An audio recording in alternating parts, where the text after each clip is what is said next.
A horse-drawn carriage rumbles through a sun-dappled forest as its long journey toward the capital begins. The grand city of Lancet, capital of the Parkese Empire, loomed majestically beyond the carriage's steady rumble. Splendor. Pressing her hands against the glass, young Ivy gazes at the sprawling city with wide, emerald-green eyes. Enthralled by the view, the palace's beauty, finding it even more breathtaking than the books she once read described. Two snooty nobles mock Ivy's rural appearance, dismissing her as a simple country bumpkin with a rustic upbringing. Ivy senses their judgmental stares, but remains undeterred, focusing on her and feels a sudden chill. Sensing her distress, the headmistress gently takes Ivy's hands into her own, offering silent and much-needed comfort. With a warm, nostalgic smile, the headmistress admits she could look at the bustling capital all day herself.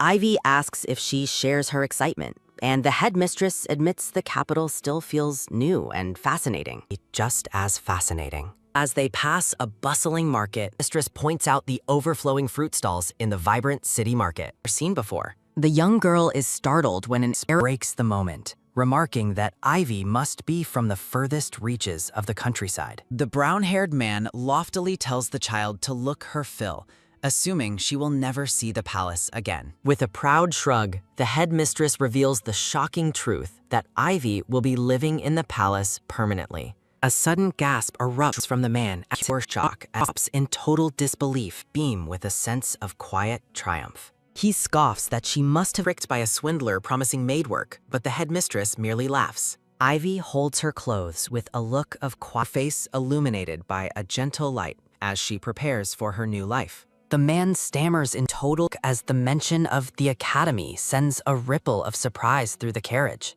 Even nobles struggle to enter, leaving the man bewildered as to how a girl like Ivy managed the feat. Looking back, Ivy remembers how the headmistress was the happiest person of all when the acceptance letter arrived. A warm flashback shows the head.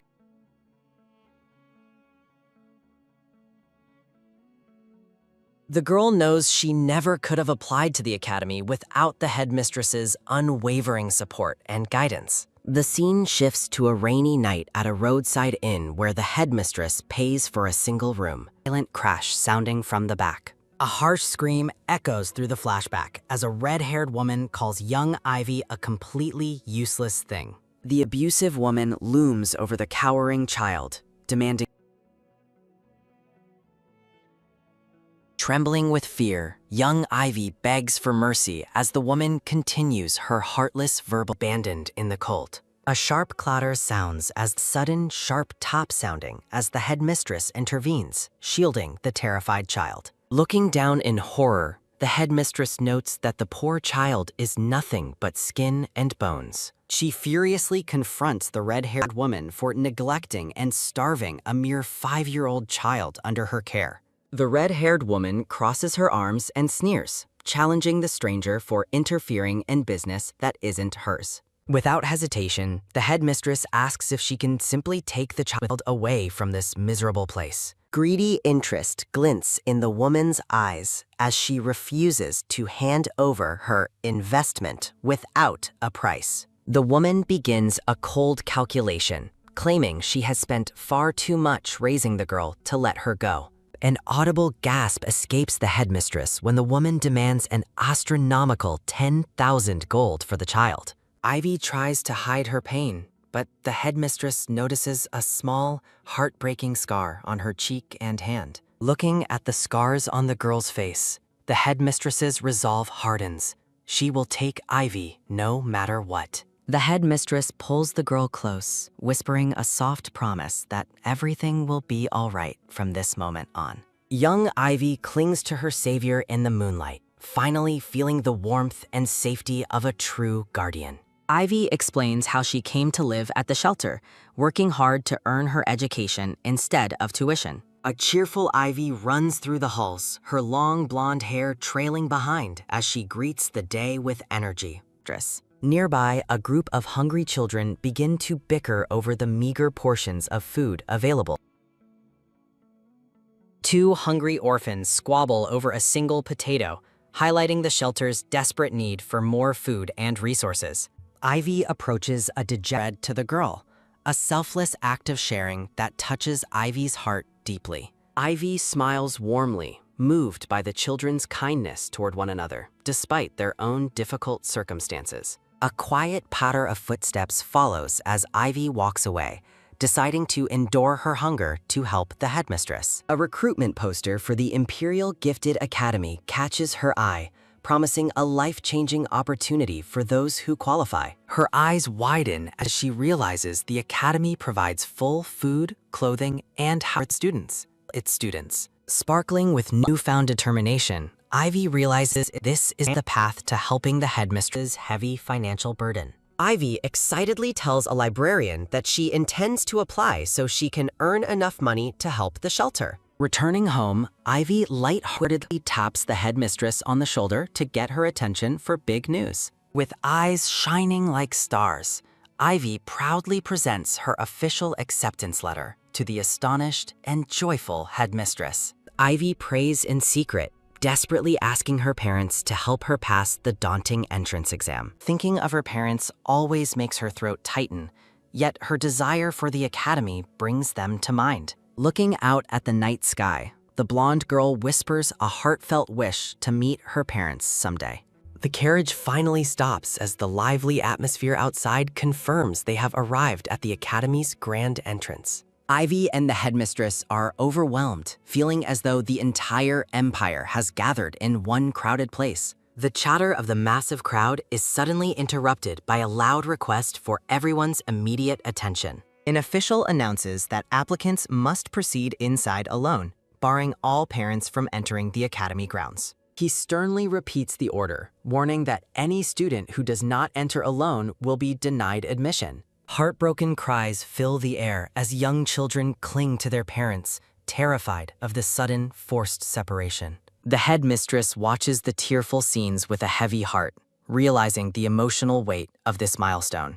She reflects on how this moment marks the very first time most of these children will leave their families. Dressed in her best clothes with her bag ready, Ivy stands tall with a courageous and bright expression. Her attention is taken by a sudden, soft choke sounding as the headmistress becomes overcome with visible emotion. Seeing Ivy's strength, the headmistress marvels at how the young girl is being the bravest of them all. Ivy flashes a reassuring smile, promising her guardian that she will study incredibly hard and not to worry. Her attention is taken by a sudden, light sniff sounding as the headmistress turns away to hide her tears. The blonde girl is surprised to see her guardian crying, softly calling out to her in concern and confusion. Her attention is taken by a sudden, firm squeeze sounding as the headmistress pulls her into a tight hug. She holds the girl close, urging her to contact the shelter immediately if anything becomes too difficult.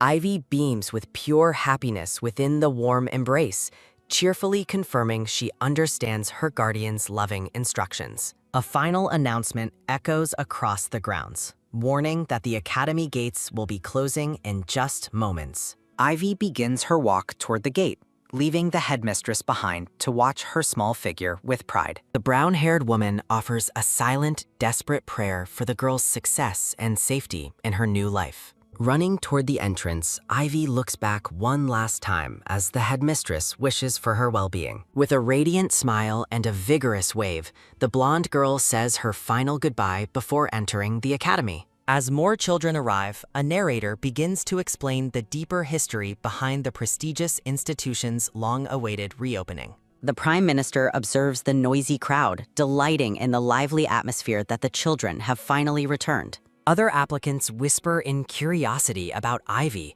wondering how such a small child met the age 7 requirement. High above in the palace, a heated debate erupts over the qualifications required for a child to enter. Officials argue at a long table, dismissively noting that a candidate is overaged and lacks standard academic grades. A man defends the child's family's wartime service, while others worry about raising voices before the emperor. Emperor Cloyce sighs, deciding that matters regarding the academy are important enough to warrant his personal intervention. The academy is revealed as a specialized institution under the imperial palace, reserved for the empire's most talented children. Though closed for 7 years due to war, recruiting has resumed as a symbol of the nation's stabilization. The narrator reveals the school remained closed primarily due to the tragic loss of the young Princess Ivy.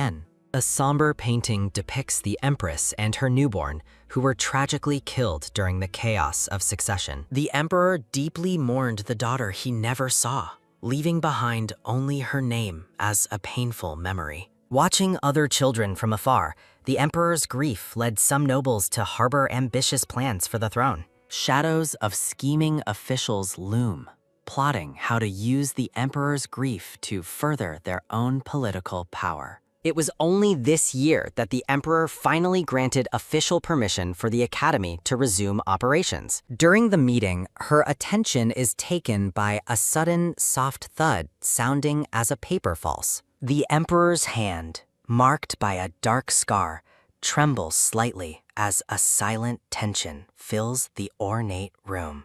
Emperor Cloyce glares with cold, piercing blue eyes, his intense gaze making everyone in the room feel uneasy. He calls out to the Prime Minister, who responds immediately with a nervous and deeply respectful tone. The Emperor sternly orders an official to pick up the discarded document that has fallen onto the floor. Holding the application, he asks why it was discarded, prompting a stuttering explanation about a lack of qualifications. Cloyce finds nothing lacking in the form, even as a mustache-clad official sneers at the applicant's poorhouse origins. Her attention is taken by a sudden, sharp gasp sounding as the official mentions the potential for royal adoption. The Emperor's expression turns icy as he demands to know who suggested he would choose an adopted heir. He furiously berates them for creating contradictory regulations designed specifically to eliminate qualified talent from the common people. Looking over a document, Emperor Cloyce learns a 7-year-old girl passed the upper school graduation exam in Elam City. The assembled ministers react with audible shock to the news of the child's impossible perfect scores in every subject. The Prime Minister questions the validity of a child passing an exam intended for students at least 15 years old. Aristocratic officials argue against her admission, claiming her talent alone does not justify breaking traditional school requirements and standards. In the background of elite society, the narration reflects on the Academy's resemblance to a closed, exclusive noble circle. Tensions flare as the Emperor listens to officials prioritize noble seats over a talented candidate from a poorhouse. Staring intensely at the application, the blonde Emperor Cloyce holds the document with a hand marked by intricate scars. A sudden, sharp thud sounds as the Emperor's hand slams down on the table, ending the minister's heated debate. Demanding the child's immediate admission, the Emperor leaves the gathered officials paralyzed with sheer terror and utter disbelief. The Emperor abruptly takes his leave, ordering the Prime Minister to handle the remaining details of the Academy enrollment. In a final, cold command, the Emperor charges the Prime Minister to ensure no student is rejected for their status. A heavy rattle sounds as the Prime Minister exits the chamber, carrying the weight of the Emperor's strict decree. Panicked officials swarm the Prime Minister, desperately asking if the Emperor mentioned any plans for the child's official adoption. Shaking them off, the Prime Minister clarifies that the Emperor merely ordered equal management for all students and nothing else. A long sigh of relief escapes the officials as they realize the Emperor didn't even ask for the girl's name. Looking back at the messy document, the Prime Minister finally searches for the name of the mysterious, high-scoring child. Meanwhile, a radiant Ivy glows with pure happiness as she officially begins her first day at the prestigious institution. A kind-faced woman named Lady Melody greets Ivy, welcoming her warmly to the Academy's grand, sunlit entrance halls. In a cute display of manners, Ivy shakes Melody's hand, instantly winning over the teacher's heart with her charm. Ivy shakes her head quickly, assuring Lady Melody that her long journey from Elam wasn't difficult for her at all. Sparkling with excitement, the young girl's bright emerald eyes shine as she takes in the beauty of her surroundings. A sudden, cheerful boom sounds as Lady Melody is struck by the child's absolute cuteness and infectious, hopeful energy. A soft rustle sounds as Melody presents Ivy with an official Academy guidebook to help her find her way. Melody points out the complex layout of the campus, encouraging the young girl to ask the staff for help. Ivy becomes intensely focused, her eyes widening as she immediately begins studying every detail of the map and guidebook. A quick tap sounds as Ivy closes the book, having already absorbed the rules while Melody watches in surprise. Surrounded by imaginary flowers, the blonde girl clutches her new possession, looking like the happiest child in the world. With a polite gesture, Ivy thanks Lady Melody for the gift, her face beaming with genuine, heartfelt gratitude. Melody watches in silent awe, realizing the child possesses a level of reading talent that is truly astounding and rare. Ivy is shocked to learn that she doesn't have to return the guidebook, as it belongs to her now. Hearing she will receive many more things, Ivy stands stunned by the incredible generosity of her new life there. The young girl's jaw drops in comical surprise as she realizes the sheer scale of the Academy's financial support. Melody explains that everything she needs will be provided, reminding her of the notice she received after passing. Smiling together, they celebrate the start of Ivy's journey, where her basic necessities will finally be provided by others. The scene shifts to a spacious, sunlight-filled dorm room, complete with a large desk, bookshelf, and a cozy bed. Gasping in wonder, Ivy stares at the luxurious private room she will finally be able to call her own. The excited girl blurs through the room in a whirl of energy, absolutely delighted with her new living quarters. Melody mentions a roommate will arrive in the opposite room soon, causing a small, nervous flutter in Ivy's heart. After Melody leaves, Ivy stands alone in her room, preparing for her first official evening meal at the Academy. A distant bell chimes as Ivy's feet patter down the stairs, her excitement building for the delicious dinner ahead. Running through the halls, the blonde girl's long hair trails behind her as she eagerly heads toward the dining hall. Nearby, a group of students gathers, including a boy with brown hair who watches Ivy's arrival with cold eyes. The freckled boy narrows his eyes in a sneer, judging the simple clothes and common background of the girl. A look of deep disgust crosses the boy's face as he labels Ivy a beggar-looking commoner in his mind. Clenching his teeth, the boy blames commoners like her for taking spots that should belong to noble family members. A malicious smirk plays on his lips as he decides to personally help the girl realize her lowly status. As Ivy walks past, the boy's hand reaches out to intercept her, his intent clearly hostile and incredibly cruel.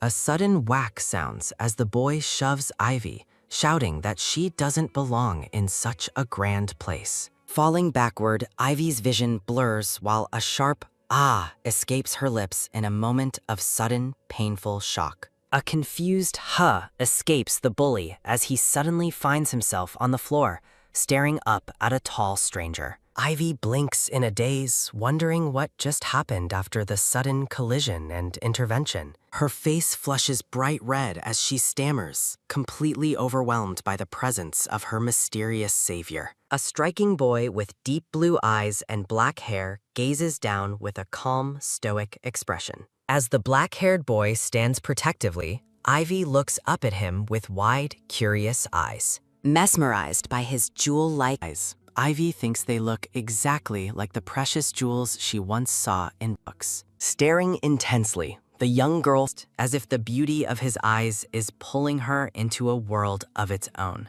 A red-haired boy suddenly appears, checking if Ivy is unharmed while she remains in a state of shock. The red-haired boy sharply scolds the bully for his rudeness as Ivy quickly tries to reassure them. Crouching on the floor, the defeated bully defiantly demands to know who these two prestigious boys are. A cold sweat breaks out on the bully's face as he begins to suspect their true, high-ranking identities. A crowd gathers, whispering in awe about the handsome new students who have finally joined the gifted academy. Terror grips the bully as he realizes he has offended the high-ranking Lord Arcel and Lord Ruska. Realizing they belong to the legendary Viscount Ragselv and Kalen Duchy families, the bully cowers in absolute dread. Standing with an air of undeniable authority, Arcel and Ruska command the attention of everyone in the hallway. The bully sprints away in a panic, leaving Ruska to mockingly question why he is suddenly running. In absolute terror. Ruska's face turns competitive as he vows to remember the bully's face, leaving Ivy bewildered by the chaos. Arcel offers Ivy kind advice while a frantic swarm of girls descends upon him, begging for a meal. Enraptured students swarm the completely blocking Ivy and leaving her caught in a chaotic crush. Shoved aside by the overzealous crowd, Ivy gasps as students rudely tell her to get out of the way. Left alone in the corridor, Ivy saw a hang of disappointment that she never got to properly thank her saviors. Watching the massive crowd, Ivy wonders if the boys are truly such incredible celebrities at the academy. Deciding to retreat for now, Ivy hopes for a quieter opportunity to offer her gratitude in the future. Ivy quietly slips away while the popular boys remain trapped by their ever-growing circle of admirers. Arcel's gaze lingers on Ivy's retreating figure, noting she is even younger than the rumors had suggested. Arcel reflects on the news that this young girl earned a perfect score, just like his own. A formal announcement highlights the arrival of the youngest student ever admitted to the prestigious Gifted Academy. Shrouded in floral light, the golden-haired girl looks back, marking her place in the institution's history. Exhausted from the attention, Arcel and Ruska finally sit down in the dining hall to eat in peace. Their quiet meal is interrupted as a group approach their table, eagerly asking if they can sit next to them. Maintaining his cool exterior, Arcel firmly rejects the request, leaving the hopeful students to apologize and leave. Ruska suggests Arcel should be more polite, but Arcel dismissively tells his friend to handle the social pleasantries himself. Ruska stuffs his face with food, suddenly stopping as he spots someone familiar across the crowded dining hall. Nearby, Ivy is repeatedly rejected by noble students who sneer at her commoner status and simple appearance. After another cold dismissal, Ivy stands alone, unaware that Ruska is watching her struggle with pity. A sudden spark of recognition flies as Ivy and the two boys lock eyes across the room. Ruska notices Ivy heading their way, alerting Arcel as the young girl builds up her courage. Approaching politely, Ivy finally Arcel her since earlier help, and he reassures her that he's just glad she's safe. Arcel begins to welcome Ivy to join them, but Ruska abruptly interrupts with a sharp, unexpected refusal. Ruska makes a hasty excuse about Arkel's preference for silence, inadvertently sending a disappointed Ivy away. Proud of himself, Ruska proud of his light interference. Ruska awaits praise while Arcel stares at him in disbelief. A sudden, sharp scolding sounds as calls Ruska useless, leaving the red-haired boy shocked.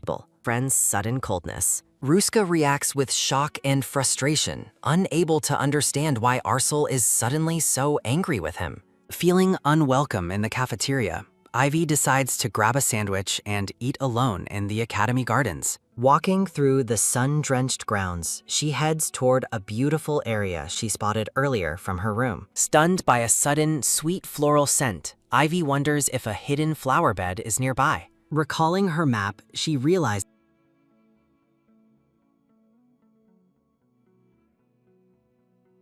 checking the time, Ivy confidently plans a quick exploration, certain she can return before the evening curfew. Despite a small flicker of worry about being caught, she giggles and decides to take a quick look. With determination, the young girl begins crawling through the thick, overgrown bushes toward the forbidden palace grounds. A relieved pew escapes her lips as she successfully pushes through the foliage and enters the garden. Ivy arrives in a lush forest clearing, her green eyes wide as she curiously questions her new surroundings. The blonde girl discovers a serene, hidden graveyard bathed in golden sunlight and surrounded by blooming white flowers. Sweat beads on Chibi Ivy's face as she realizes the Academy guidebook never mentioned a cemetery in this forest. After finding the source of the floral scent, Ivy worries about getting caught and decides to leave immediately. Pausing, the blonde girl notices a tombstone covered in neglect and wonders why it hasn't been cleaned recently. A sudden sparkle appears as Ivy's hard work leaves the once dirty graves looking pristine and new as she instinctively cleans the grave. Recalling her past, Ivy remembers how cleaning classrooms in prep school was the only way she could afford tuition. Returning to the present, Ivy decides she must leave immediately to avoid any potential trouble for being there. Ivy suddenly freezes in place, her attention taken by a sudden, soft step sounding as she senses someone nearby. Heavy footsteps crunch on the dirt path as a mysterious figure in black boots approaches the secluded graveyard. The visitor pauses, noticing that someone has recently visited and meticulously tended to the neglected headstones. Her attention is taken by a sudden, firm step sounding as the heavy boots advance toward the unsuspecting girl. Emperor Cloyce is revealed, his handsome face marked by a cold and weary expression as he walks through the woods. His eyes narrow as he detects movement nearby, sensing an intruder hiding amongst the tall grass and flowers. Cyan's gaze falls upon Ivy, who has fallen asleep on the grass while clutching a handmade flower wreath. Bathed in golden light, the young girl sleeps peacefully, unaware that the owner of the garden is watching. A purple-haired mascot appears while Ivy asks about the strange presence she feels lingering in the garden. In a dark memory, a younger Cyan demands to know why his family cannot be buried with royalty. Officials explain that without consecration, the Empress and Princess lack the legal qualifications for burial within the royal registry. A long-haired official dismissively argues that the Empress is considered an outsider because she refused an arranged marriage. Slamming his hand down, Cyan rejects their labels and decides on a defiant plan for his family's resting place. Rejecting their rules, the Emperor decides he will keep his family by his side rather than in distant tombs. Cloyce gazes out with a heavy heart, vowing to keep the memories of his wife and daughter close to him. The council members are struck with absolute shock when Cloyce suggests placing the graves inside the Imperial Palace forest. A sudden whack sounds as Cyan draws his blade, silencing the council's protests about tradition and historical precedent. Raising his sword with authority, Cyan commands absolute silence, forcing the frightened ministers to submit to his will. Her attention is taken by a cold glare sounding as Cloyce recalls his grief during the imperial court meeting. Returning to the present, Cyan approaches the forest graves, surprised to see the fallen leaves have been cleared. He prepares to clean the headstone himself, but stops when he realizes the task has already been completed. Cyan stands over the sleeping girl, his cold expression softening slightly as he finds her nestled among the flowers. Resting her head on the soft earth, Ivy remains lost in dreams while a floral scent fills the air. Cloyce stares in utter bewilderment, wondering who this small child is and how she found this restricted forest. Staring at the tiny intruder, he wonders how a little kid managed to find this forbidden and secret place. After Cyan demands an explanation, Ivy wakes up in a panic, realizing she has stayed past her curfew. Frantically checking for the time, Ivy is relieved when the blonde man informs her it is only 6 o'clock. Chibi Ivy sighs in exhale sounding as she realizes she's safe. Ivy asks the blonde man for his identity while Cloyce suppresses his annoyance at being treated like a commoner. Cyan watches her with a strange curiosity, realizing the child has no idea she is speaking to the Emperor. Ivy innocently asks if he is a professor at the academy, causing the blonde man to pause in surprise. Cyan reveals his name to the wide-eyed girl, leaving her momentarily stunned by the authoritative presence he carries. Surrounded by an aura of flowers, Ivy smiles brightly at Cyan, looking like the picture of pure, innocent joy. Cloyce is suddenly haunted by a memory of his late wife, Chloe, discussing the appearance of their unborn child. In a golden memory, Cyan and Chloe discuss their future family while sitting together in the sunlit garden. Chloe laughs softly, wishing for their child to inherit Cyan's strength and handsome features more than her own. She envisioned a beautiful daughter, making green eyes, just like the girl standing before him. Overwhelmed by the resemblance, Cyan thinks of the child he lost, seeing her reflection in Ivy's hopeful gaze. A somber image shows Cyan standing alone at the grave of his daughter, Lillian, lost in his enduring grief. Ivy tilts her head in curiosity, wondering why the man is staring at her with such an intense expression. Came to this forbidden area, questioning if she understands the gravity of her trespassing. Fidgeting nervously, Ivy explains that the irresistible scent of the flowers drew her into the woods without thinking. Ivy asks Professor Sion if she has trespassed, her green eyes wide with worry as she looks up. Looking down at the small girl, Cyan warns her that wandering alone isn't always a good idea. Cyan gently places a fallen leaf in Ivy's hand, causing her to blink in quiet, wide-eyed surprise. Beaming with gratitude, Ivy promises to remember his kindness as she clutches the small token to her chest. Her attention is taken by a sudden, soft flutter, sounding as Ivy's green eye sparkles with newfound admiration. Wide-eyed with panic, Ivy gasps upon realizing the late hour and the urgent need to return to the academy. Cyan offers to walk her back, his expression calm as he checks if she can manage the journey alone. Insisting she can find her own way, Ivy thanks him once more before preparing to make her exit. Cyan watches in bewilderment as the small girl dives back into the thicket, her exit as chaotic as her arrival. Popping her head out from the leaves, Ivy loudly introduces herself as Ivy Alden before disappearing into the brush. The blonde man remains still, his sharp gaze softening as he reflects on the name and the girl's spirited departure. Cyan stands alone in the sun-drenched clearing, watching the bushes settle after Ivy's energetic escape into the forest. Reflecting on his patience, Cyan admits he cannot stay angry when confronted by children of such an innocent age. Kneeling solemnly by the grave, the man thinks of his daughter, Ivy N, who would have been Ivy's age today. A glint on the grass catches his eye, leading him to wonder what object the small girl left behind. Cyan reaches down and picks up a discarded, dirty handkerchief,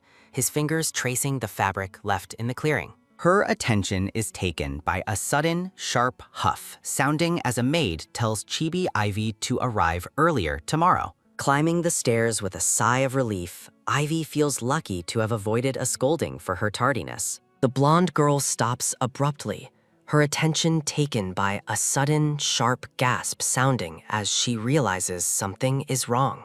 Searching her bag frantically, Ivy's heart sinks as she realizes a precious item has gone missing during her adventure. Tears well in her eyes as she discovers her empty bag, mourning the loss of her cherished handkerchief. Ivy perks up with hope, realizing she might have an excuse to see the kind Professor Cyan once again. Reaching her dormitory door, Ivy hesitates for a moment before pushing it open to enter her new living space. Her attention is taken by a sudden, heavy thud sounding as Ivy finds her room filled with unfamiliar, staring faces. Ivy stands frozen in the doorway, confused why so many students are gathered in what should be her private room. A dark-haired girl recognizes her as the orphanage student, prompting Ivy to nervously confirm her identity as Ivy Alton. Two noble girls mock Ivy's status and messy appearance, laughing at the academy for accepting a commoner from an orphanage. Looking down at her wrinkled clothes, Ivy silently admits the forest trek left her looking less than presentable. Ivy's gaze lands on a silver-haired girl standing at the center of the group, whose presence feels cold and imposing. The silver-haired girl stares back with piercing purple eyes, her elegant appearance contrasting sharply with Ivy's current disheveled state. Irene commands the gossiping girls to stop, even as they complain about a commoner being assigned as their roommate. Stepping closer, the noble girl towers over Ivy, inspecting the smaller girl with a critical and unyielding gaze. Ivy flinches in shock as Irene coldly calls her pathetic, her harsh words echoing through the tense dormitory room. Irene continues her cruel evaluation, pointing out Ivy's scrawny frame and messy hair with an air of absolute disdain. The silver-haired girl asks a stinging question about whether the orphanage starved its children, deepening Ivy's visible distress. Irene doubles down on her insults, calling Ivy a complete disaster while the others watch the one-sided confrontation. Repeating her cruel inquiry, Irene asks if the children at the poorhouse are neglected, her voice dripping with mockery. Her attention is taken by a sudden, sharp snap sounding as Irene shouts that Ivy's claims are simply not true. Clenching her fist in silent fury, Ivy declares that while she ignores personal insults, she won't tolerate bad-mouthing the director. Ivy shouts with fierce loyalty.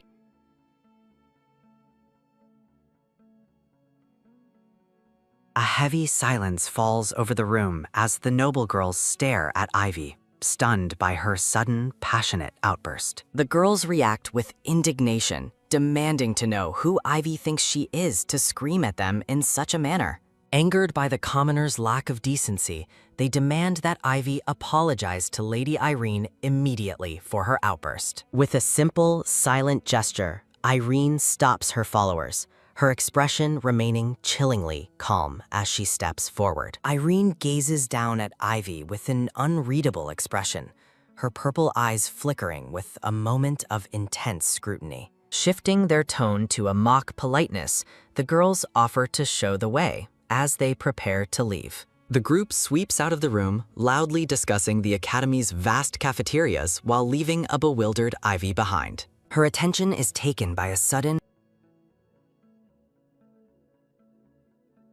Ivy watches the group depart, her expression a mix of exhaustion and confusion after the hostile encounter in her room. Irene pauses for a final look back, her cold purple eyes lingering on the blonde girl standing alone in the doorway. Ivy blinks her wide green eyes in contemplation, her thoughts lingering on the events of the previous day. The morning shines over the academy as the clock tower bells ring out, signaling the start of a new day. Twirling in front of the mirror, Ivy glows with excitement as she admires her neat new academy uniform. Peeking out from her room, Ivy notices the quiet hallway and realizes her silver-haired roommate hasn't emerged yet. Reflecting on Irene's cold behavior from the night before, Ivy wonders if there is more to the girl's icy exterior. Clutching a yellow handkerchief, Ivy thinks that Irene might not be as bad as her first impression suggested. Determined to be polite, Ivy decides to check on Irene and offer an apology for their earlier heated confrontation.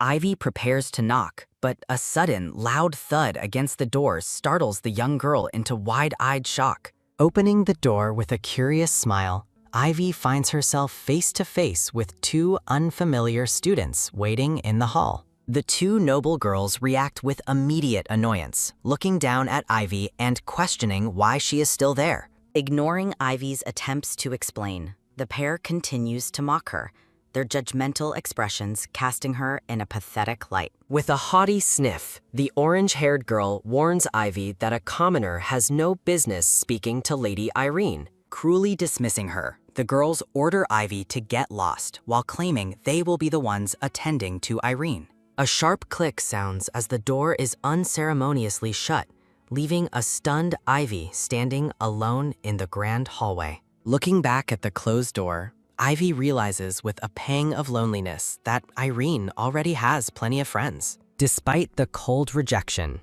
Ivy clutches her bag strap and tries to maintain her resolve for the day ahead. Outside the room, the two noble girls gossiped spitefully about the random dorm assignments that paired a commoner with Irene. The girls' sneering conversation is interrupted by the sound of the door opening, causing them both to jump in surprise. Irene steps into the hallway with regal poise, greeted instantly by the overly enthusiastic and sycophantic pair. Maintaining her stoic demeanor, Irene offers a polite greeting and asks the girls if their morning preparations went smoothly. The orange-haired girl suggests Irene should treat her commoner roommate like a maid to make her own life easier. They continue to lie to Irene, claiming they had to chase away the ill-mannered child for being in the way. The gray-haired girl nods eagerly, falsely accusing Ivy of not knowing her place among the high-ranking noble students. Irene's expression darkens with hidden rage as she thinks about how she would deal with them if not for a promise. Sensing the sudden shift in the atmosphere,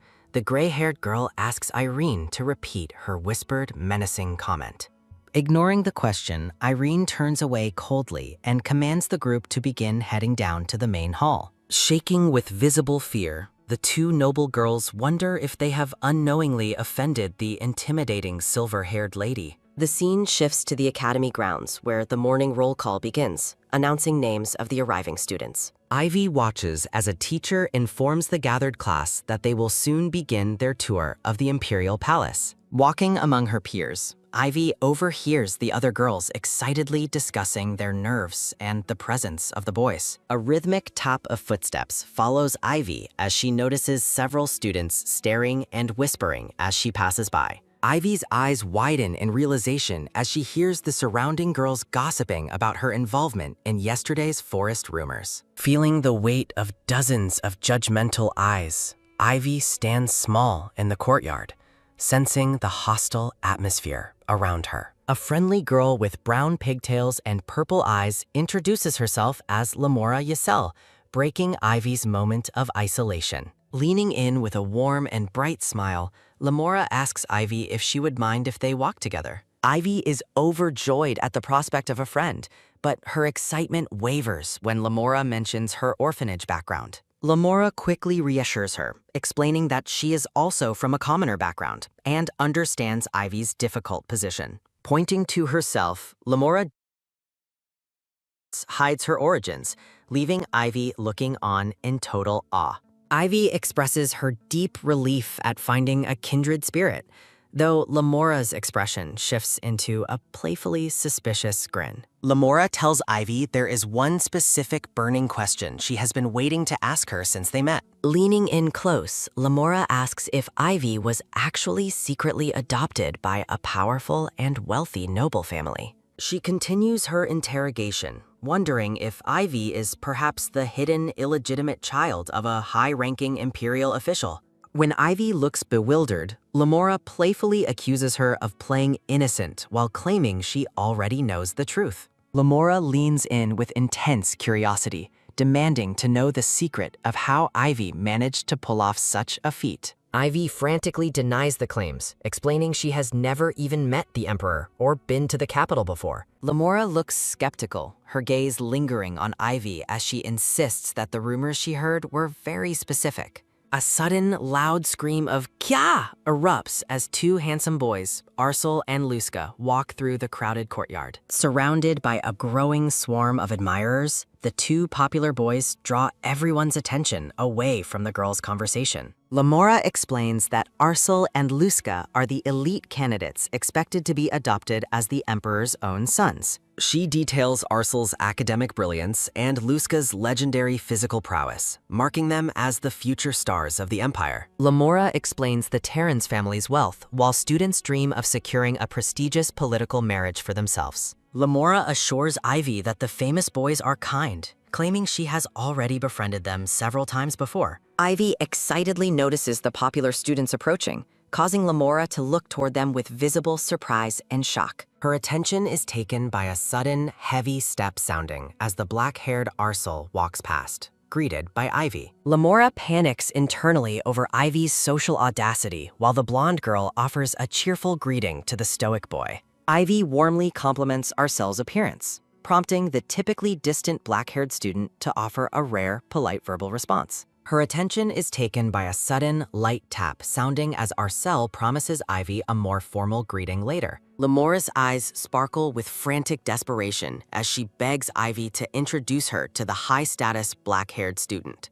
Ivy readily agrees to perform the introduction, though Arsel remains standing with a stoic and unreadable expression. Arsel abruptly interrupts the plan, coldly stating he is far too exhausted for introductions or socializing today. Her attention is taken by a sudden, quick whoosh sounding as Arsel walks away, leaving both girls standing alone. Ivy watches him go, innocently concluding that Lord Arsel must truly be overworked to look so visibly tired. Forcing a bright smile despite the awkward rejection, Lamora optimistically notes they will find another chance to meet. Ivy suggests returning to the official tour, leading the way toward the grand architecture of the Imperial Palace. Lamora politely excuses herself, claiming she needs to return to her original group of friends for the tour. Her attention is taken by a sudden, swift dash sounding as Lamora departs, leaving Ivy alone in the courtyard. Her attention is taken by a sudden rhythmic tap sounding as Lamora rejoins her suspicious and questioning peer group. Her attention is taken by a sudden, eager bustle sounding as the girls grill Lamora about Ivy's rumored background. Lamora nervously backtracks on her previous claims, admitting that Ivy's connection to the Emperor seemed strangely vague. A stunned silence falls over the small group as the noble students react with confusion to Lamora's inconsistency. The blue-haired student angrily confronts Lamora for spreading false rumors, while the girl frantically tries to explain herself. Lamora defends her information. Ivy's familiar greeting toward Arcel, suggesting there must be some hidden truth. She argues that Ivy's acquaintance with Lord Arcel proves she was indeed chosen by His Majesty the Emperor. The girls are easily swayed back to belief, leaving Lamora internally sweating over her desperate and risky social manipulation. The blue-haired student offers a sincere apology for doubting her friend. Lamora laughs off the tension with feigned modesty, though her internal thoughts remain focused on her next scheme.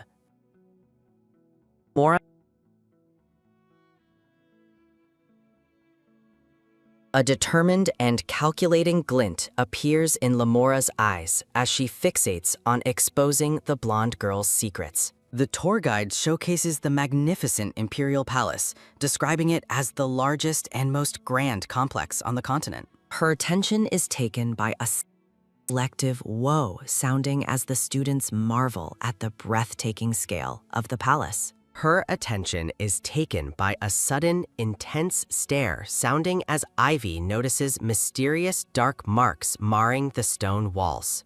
Her attention is taken by a sudden, low whisper sounding. Students notice the widespread damage across the palace walls. Her attention is taken by a sudden, soft chuckle sounding as the guide explains these marks are war remnants. A curious student questions why the palace remains damaged while the capital's streets have been fully repaired already. The guide explains that the Emperor selflessly prioritized fixing the homes and facilities of his people over the palace. Ivy pauses in thought, feeling a profound and strange sense of familiarity with the tale of the Emperor's sacrifice.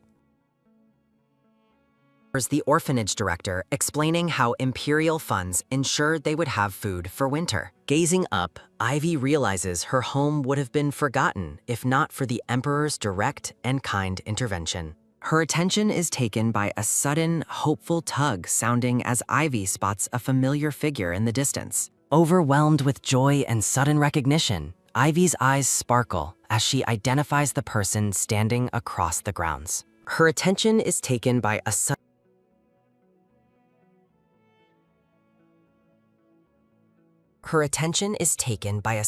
heavy thud sounding as Cian Lowen interrupts the chaotic and shouting officials. Standing with absolute authority, Cian Lowen sternly rebukes the palace officials for their lack of professionalism and constant bickering. Her attention is taken by a sounding as Cian's sharp questioning silences the room of noblemen. Her attention is taken by a sudden, firm step sounding as Cian calls for a break from the meeting. Cian stops in surprise as he hears Ivy's enthusiastic shout, finding the small blonde girl waving frantically outside. Her attention is taken by a sudden, curious peek sounding as Ivy shyly offers a greeting to the blonde professor.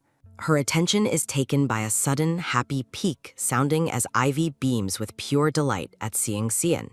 Her attention is taken by a sudden light flutter sounding as Cian recalls that today is the Academy tour. Cian observes the tiny girl standing alone before a grand window.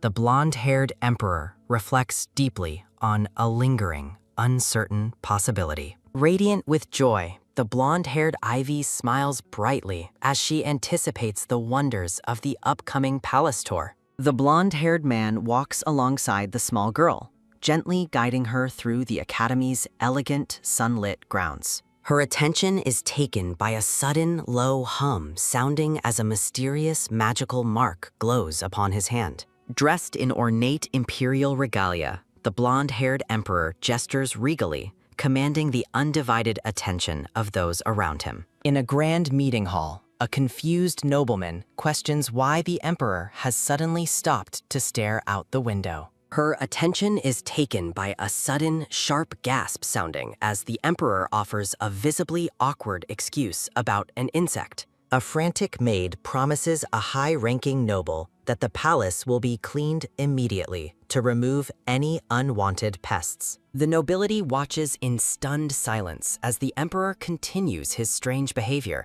ignoring the important state meeting entirely. Her attention is taken by a sudden, heavy thud sounding as the emperor finally sits, ordering the meeting to resume. A nobleman suggests a gradual implementation plan while the emperor listens stoically to the ongoing debate about tax reform. Internally, the emperor cringes at his clumsy excuse while simultaneously focusing on a system to protect vulnerable tenant farmers. Her attention is taken by a sudden, sharp look sounding as the emperor reacts poorly to a nobleman's disagreement. The room falls into an uneasy silence after the emperor curtly thanks his subordinates for their begrudging cooperation. The tour guide calls for the students' attention, ushering the excited group toward the heart of the central palace. Standing before a massive staircase, the guide details the various administrative and social functions of the grand imperial building. A brown-haired guard in silver armor approaches the group, curiously asking if they are the visiting academy students. The imperial guards greet the promising students with warmth, expressing their delight at crossing paths during the official tour. Her attention is taken by a sudden, playful pat sounding as the guard greets his young nephew with visible pride. The guard offers words of encouragement to the students, while Lamora notes the importance of having powerful palace connections. Ivy looks on with wide-eyed wonder, realizing that having friends and family within the palace makes academy life much easier. As the tour progresses through the hall, a group of noble students walks ahead, their whispers filling the air. Lamora watches Ivy with a dark and calculating expression, her purple eyes narrowed as she prepares her next social attack. Her attention is taken by a sudden, soft gnaw sounding as Lamora bites her nail, envying those with genuine connections. A blue-haired student asks Lamora if she is ready to proceed with the plan they discussed earlier that morning. The noble girls pressure Lamora to act, reminding her of her promise to confirm the rumors surrounding the orphanage girl. Lamora steels herself for the confrontation, realizing this is the perfect moment to expose Ivy in front of the crowd. Encouraged by her peers, Lamora prepares to approach Ivy, determined to turn the blonde-haired girl into a social pariah. Her attention is taken by a sudden, steady step sounding as Lamora walks toward her target with a malicious grin. Lamora focuses her spiteful energy on the task ahead, convinced she is about to prove Ivy is a pathetic liar. Approaching Ivy loudly, Lamora questions if the girl is jealous of others' connections despite her alleged backing from the emperor. Lamora publicly accuses Ivy of claiming she was personally handpicked by His Majesty, leaving the blonde girl looking utterly bewildered. Her attention is taken by a sudden, sharp gasp sounding as Lamora mocks Ivy's orphanage background and labels her a liar. The tour guide and the Imperial Guard intervene as the loud argument threatens to disrupt the peace of the palace. The brown-haired guard steps forward with a stern expression, demanding that the girls clear up the confusing situation immediately. The guard rebukes Ivy for supposedly using the emperor's name in a lie, demanding a sincere apology for her social audacity. Ivy desperately maintains her innocence while Lamora smirks, enjoying the success of her calculated and cruel social manipulation. Her attention is taken by a sudden, quick turn sounding as the guard reacts to an unexpected voice from behind. Her attention is taken by a sudden, cold shock sounding as the guard recognizes the high-status boy approaching the group. Arcel steps forward with absolute authority, shocking the crowd by confirming that Ivy was indeed handpicked by the emperor. The black-haired boy explains that Ivy's academic brilliance earned her the spot despite the initial rejection based on her status. Her attention is taken by a sudden, fearful hic sounding as Arcel reveals his father heard this directly from the emperor. Horrified by his mistake,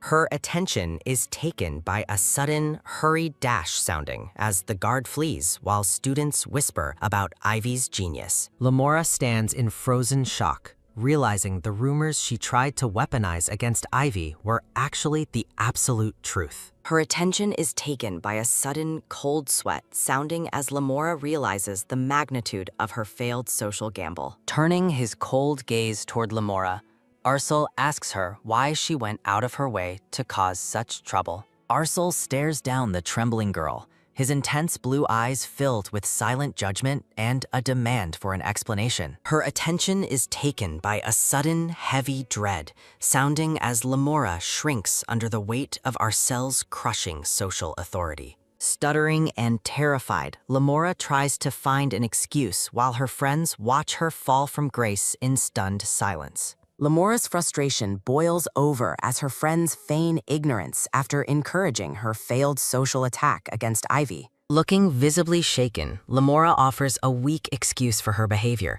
claiming she never intended things to escalate. Arsel watches the trembling girl with a stoic and unreadable expression, his cold blue eyes offering no comfort. Her attention is taken by a sudden, sharp snap sounding as Arsel bluntly warns Lamora to think before acting. Her attention is taken by a sudden, rhythmic thud sounding as Arsel walks away, leaving a humiliated Lamora behind. Her attention is taken by a sudden, soft rustle sounding as Arsel reflects on his recurring role as protector. Watching the girl from a distance, Arsel wonders if the blonde girl will come to thank him again today. Ivy's face erupts into a radiant and sparkling expression.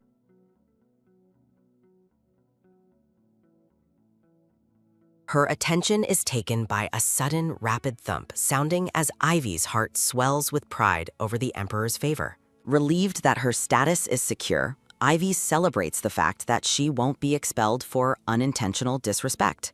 Her attention is taken by a sudden, quick swish sounding as Ivy dances with joy, while Lamora watches bitterly. Her attention is taken by a sudden, tight creak sounding as Lamora's knuckles whiten while clutching her dress. Seething with resentment, Lamora blames Ivy for her public humiliation and assumes the blonde girl is mocking her.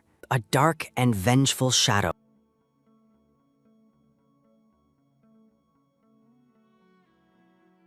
Her attention is taken by a sudden, worried gasp sounding as the blue-haired student asks if Lamora is all right. Lamora's friends offer a shallow apology, but their lack of genuine concern only fuels her internal irritation. The noble girls question Arsel's motives, suspecting his relationship with Ivy is far deeper than they originally thought.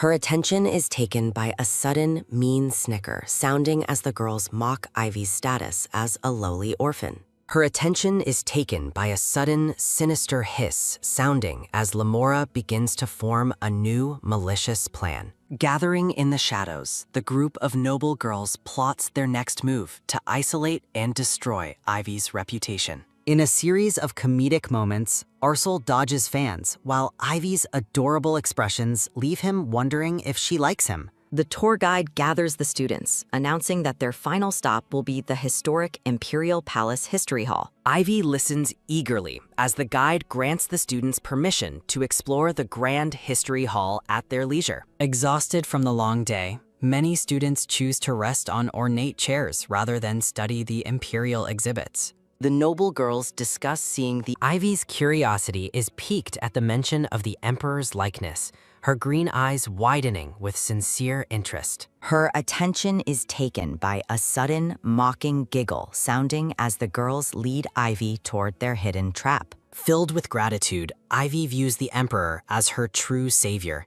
and desires to see the man who saved her. Her attention is taken by a sudden, hollow boom sounding as Ivy finds only an empty frame undergoing restoration. Disappointment washes over Ivy as she realizes the portrait she came to see is currently missing from the hall. Her attention is taken by a sudden, sneaky tsk sounding as Ivy decides to explore the other royal exhibits. Her attention is taken by a sudden, soft step sounding as Ivy wanders through the gallery, admiring the art. Pausing before a portrait of a young girl, Ivy marvels at the child's princess-like beauty and her stuffed rabbit. Ivy stands frozen in awe, her gaze captured by a particularly magnificent and lifelike portrait further down the hall. A breathtaking painting of a red-haired woman in an elegant green dress radiates a warm and regal presence. Her attention is taken by a sudden, faint hum sounding as Ivy remains spellbound by the mysterious woman's beauty. Her attention is taken by a sudden, sharp gasp sounding as Ivy finally snaps out of her deep trance. Realizing the silence is absolute,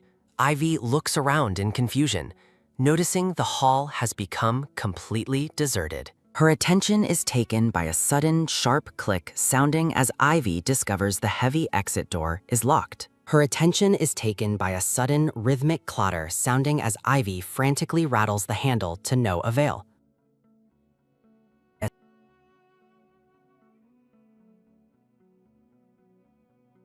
Outside, the silver-haired roommate looks around with growing anxiety, while the blonde girl cries out from behind the door. Her attention is taken by a sudden...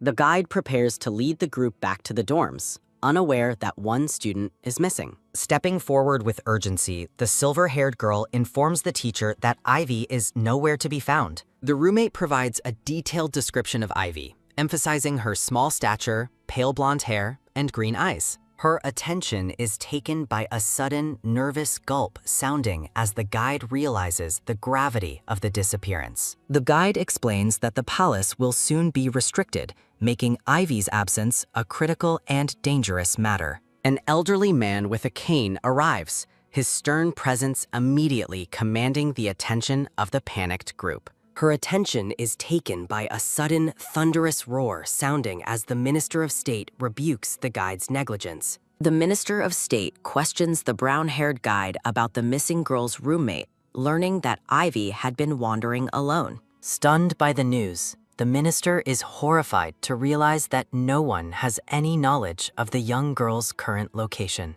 The guide asks if they must delay the search until morning, but the elderly man remains silent and deeply troubled by the situation. A somber memory of the War of Succession 7 years ago flashes back, showing a blonde man holding a fallen companion. Recalling the emperor's personal tragedy during the conflict, the minister explains why strict palace curfews were established to prevent future loss. Looking weary and stressed, the minister admits that Ivy's unknown whereabouts are a grave concern given the strictly enforced rules. The black-haired girl and her pink-haired friend are visibly terrified as the minister reveals that execution is the punishment for rule breakers. Holding her clipboard, the guide vows to join the search at dawn while silently praying for Ivy's safety throughout the night. The guide commands the remaining students to return to the dormitory immediately, ending the day's excursion on a dark and tense note. Inside the hall, a loud thud, thud, thud echoes as Ivy desperately bangs on the door, shouting for someone to help her. Ivy winces in pain and clutches her hands,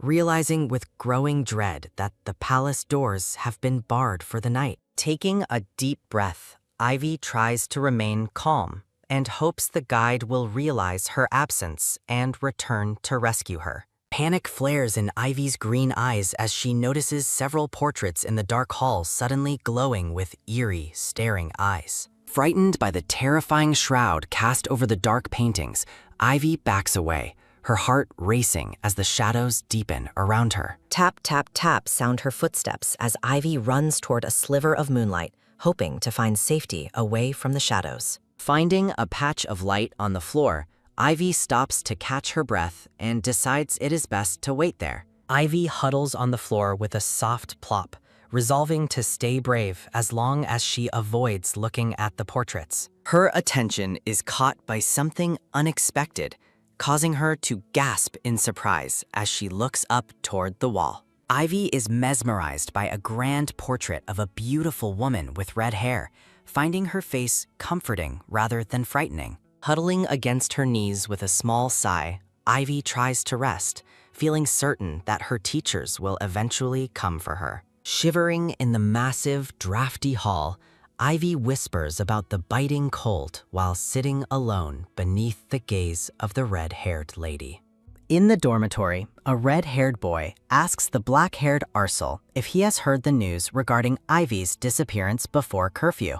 Arsel listens with a concerned expression as the boy explains how Ivy seemingly lost her way just before the palace was locked. The red-haired boy gestures while explaining that even the academy's staff are forbidden from entering the palace grounds during the curfew. Arsel stares ahead grimly, processing the fact that the search for the missing girl won't resume until the following morning. Looking down thoughtfully, Arsel recalls that he and his friend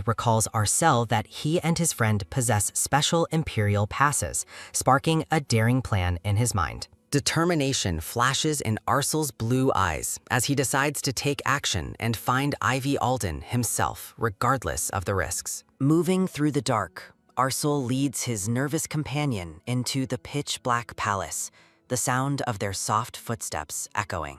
Arsel scans the vast, silent surroundings, encouraging his hesitant friend to continue searching for the girl they believe is nearby. A sudden, authoritative voice rings out from the shadows.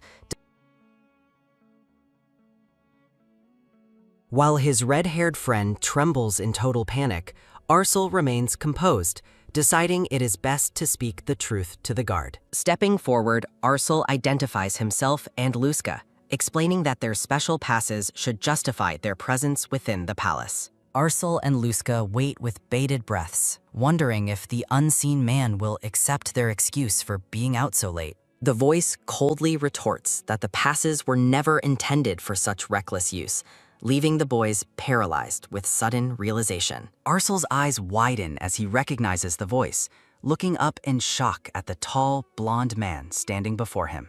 The blonde-haired emperor stares down at the boys with an icy, intimidating gaze, his presence commanding immediate and absolute respect. A brief explanation reveals the special imperial passes are prestigious tokens granted to noble houses that served during the Succession War. The emperor warns Arsel and Luska that another violation of the curfew will lead to the permanent confiscation of their permits. Trembling with fear, Luska and Arsel bow low and offer a frantic apology for their intrusion into the sovereign's territory. The emperor maintains a stern silence as he looks over the two boys, his unreadable expression causing them to sweat nervously. Letting out a tired sigh, the emperor tells them that their reflection is enough, trusting they will not repeat such a mistake. Seizing the moment, Arsel explains that they only came because a student from the Gifted Academy went missing earlier that day. The emperor is visibly stunned as he recalls the image of Ivy,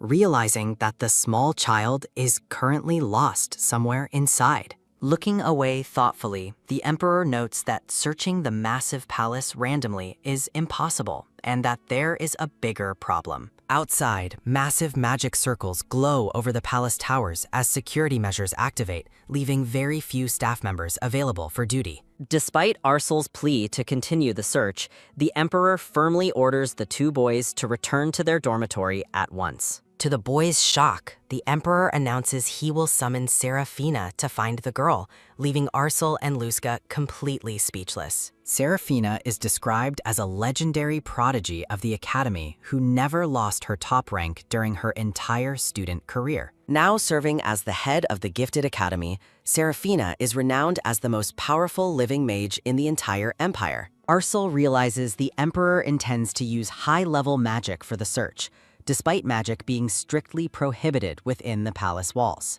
A visual warning suggests that if the sovereign breaks established rules, the public's trust in royalty will shatter. While Arsel watches from the shadows, the emperor commands his men to summon Serafina to the palace storage immediately. Looking completely stunned, the green-haired Serafina reacts with shock at the sudden, high-priority summons from the sovereign himself. In the storage room, the emperor informs Serafina that a young student has gone missing within the palace grounds. Serafina stares at the blonde-haired man in utter disbelief, her mind racing with the gravity of his unusual request. The Emperor orders Seraphina to track the child using magic, despite her concern over using a royal mana stone. A vision of the Emperor on his throne illustrates the political turmoil that follows when a ruler violates palace protocols. Watching the Emperor closely, Seraphina wonders if there is a deeper, hidden motive behind his intense concern for the girl. Despite her nerves, Seraphina grows excited at the rare chance to cast such a massive, high-level spell within palace walls. Scanning the shelves of precious artifacts, Seraphina feels relieved to find a mana stone that perfectly matches her magical wavelength. Holding a glowing green mana stone,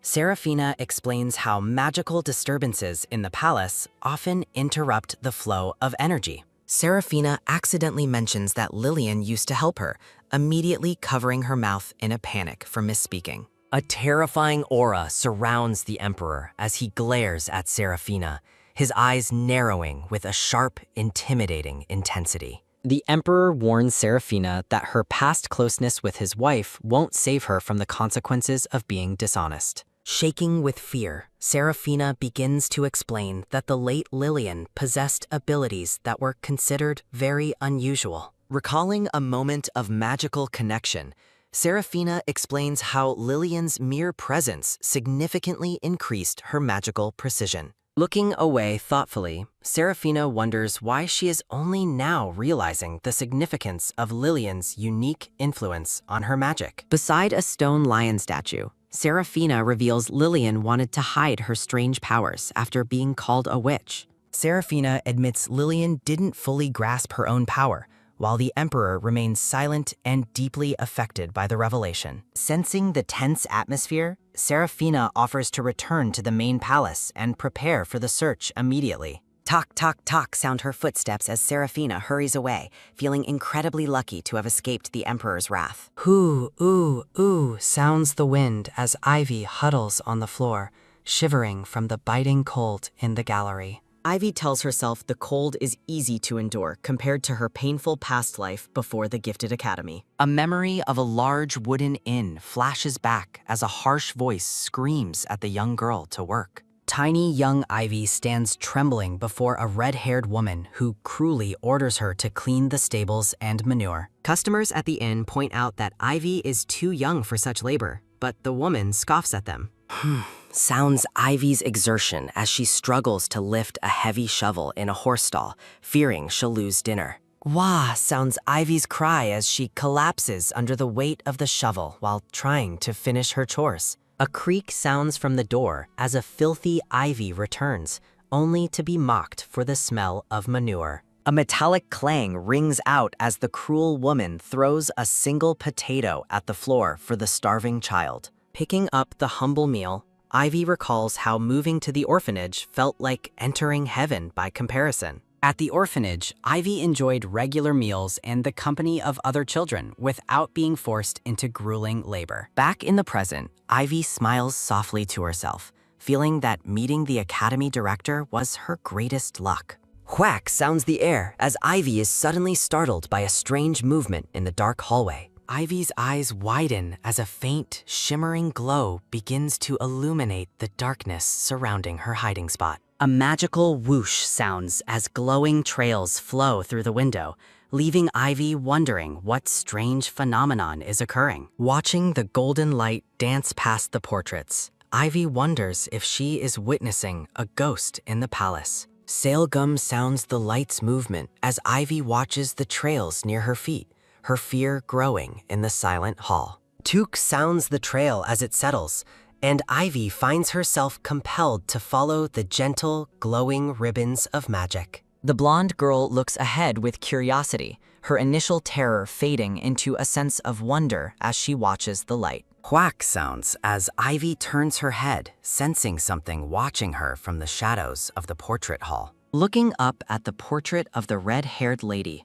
Ivy is certain she just heard a kind, familiar voice calling. The glowing trail swirls around Ivy, its soft light reflecting in her large, emerald green eyes as she watches. Reaching out toward the light, Ivy feels comforted by a gentle voice and believes that everything will be fine. Ivy stands bathed in a brilliant golden glow, her heart filled with a strange sense of peace despite being trapped. Ung sounds the mana as Seraphina focuses her power on the green stone, beginning the palace-wide search spell. Determination burns in Seraphina's eyes as she channels her mana, her focus absolute as she searches for the missing girl. Looking up from the Mana Stone, Seraphina triumphantly announces that she has located Ivy Alden near the portrait room. Tock, tock, tock sound the heavy boots of the rescuers as they sprint toward the history hall to find Ivy. Knock, knock sounds the door as a voice calls out to Ivy, finally reaching the trapped and relieved blonde girl. A voice calling her name startles Ivy as Seraphina and the search party finally locate her. Shouting with relief, Seraphina hoists the blonde girl into the air while Ivy offers a humble, stuttering apology. Seraphina checks the child for a fever, worried that her earlier magical flash might have frightened the young student. Overwhelmed by Seraphina's sudden suggestion to become a mage, a dizzy Ivy struggles to process the headmaster's high energy. The other staff members watch in stunned silence as the green-haired headmaster playfully carries the missing child away. Ivy looks up with wide, emerald eyes as Seraphina decides they must return to the academy before speaking further. Reflecting on the Academy handbook, Seraphina realizes she underestimated the youth of an incredibly important and powerful imperial figure. Carrying Ivy securely, Seraphina commands Arcel and Luska to head back to their own dormitories and finally rest.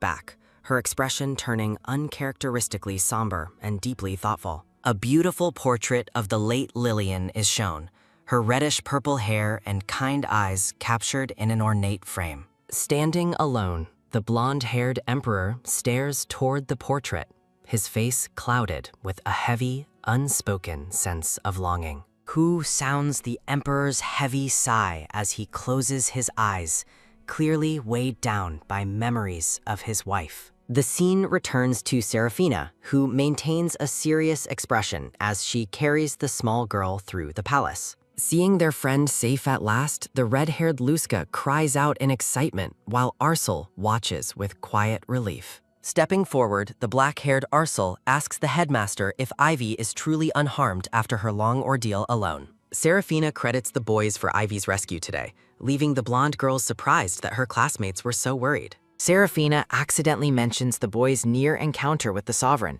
nearly exposing the secret of the Emperor's personal involvement. Realizing she just broke a royal promise, Seraphina panics while the Emperor's silent warning echoes in her racing mind. Sounds Seraphina's nervous laughter as she tells a clumsy lie to cover up the Emperor's secret participation. Arcel looks at Ivy with a sharp, discerning gaze, stating that there is one crucial detail he must verify. Looking directly at Ivy, Arcel asks if she believes someone trapped her in the portrait room on purpose. Ivy breaks into a nervous sweat, her eyes darting away as she struggles to find the right words to answer. Recalling the strange behavior of 3 other students earlier, Ivy hesitates to voice her suspicions without any concrete proof. Deciding to hide the truth, Ivy insists it was her own mistake and that the palace paintings simply distracted her. Seraphina's sharp eyes notice Ivy's swollen hand, immediately shifting her focus toward getting the child's injury treated. Seated comfortably at a table, Seraphina begins to carefully apply medicine and bandages to Ivy's small, injured hand. With a proud flourish, Seraphina presents the finished bandages, much to the curiosity and relief of the blonde girl. Ivy offers a polite bow of gratitude, while Seraphina asks if she can manage the short walk home alone. Waving her bandaged hand, Ivy smiles and says goodbye, as Seraphina promises they will meet again very soon. Once Ivy is out of earshot, the atmosphere turns cold as Seraphina and Arcel stand together in grim silence. Arcel asks if Seraphina actually believes the accident story, to which she firmly replies that she does not. Determination hardens Seraphina's features as she vows to find the culprit tomorrow, before this escalates into a major scandal. A quick click sounds as Ivy finally enters the safety of her dormitory, peeking inside with a weary heart.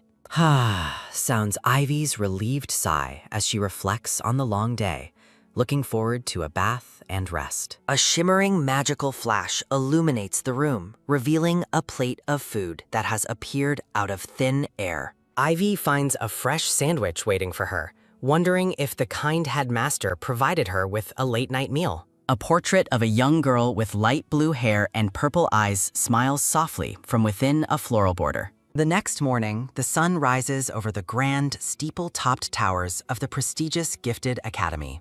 At breakfast, Luska complains about his total exhaustion, blaming Arcel for their reckless late-night mission into the palace. Tusk sounds Luska's annoyance as Arcel calmly retorts that Luska's own playfulness is why he is so tired. Nearby, the three girls responsible for trapping Ivy whisper frantically, terrified that the commoner will snitch on their actions. The girls jump in total shock when Arcel suddenly appears behind them with a polite but chilling morning greeting. Holding his breakfast tray, the black-haired boy stands before the startled trio with an unreadable, calm expression. Looking pale and nervous, the girls quickly invite Arcel to join them at the table, hiding their sudden panic. Arcel begins a casual conversation about yesterday's commotion, watching the girls' reactions with a sharp, observant eye. Arcel notes that the headmaster's personal involvement in the search means the incident will not be forgotten easily. The girls freeze in absolute terror as Arcel mentions that such a serious violation could lead directly to expulsion. Crossing his arms confidently, Arcel claims he wants to help the girls in any way possible during the investigation.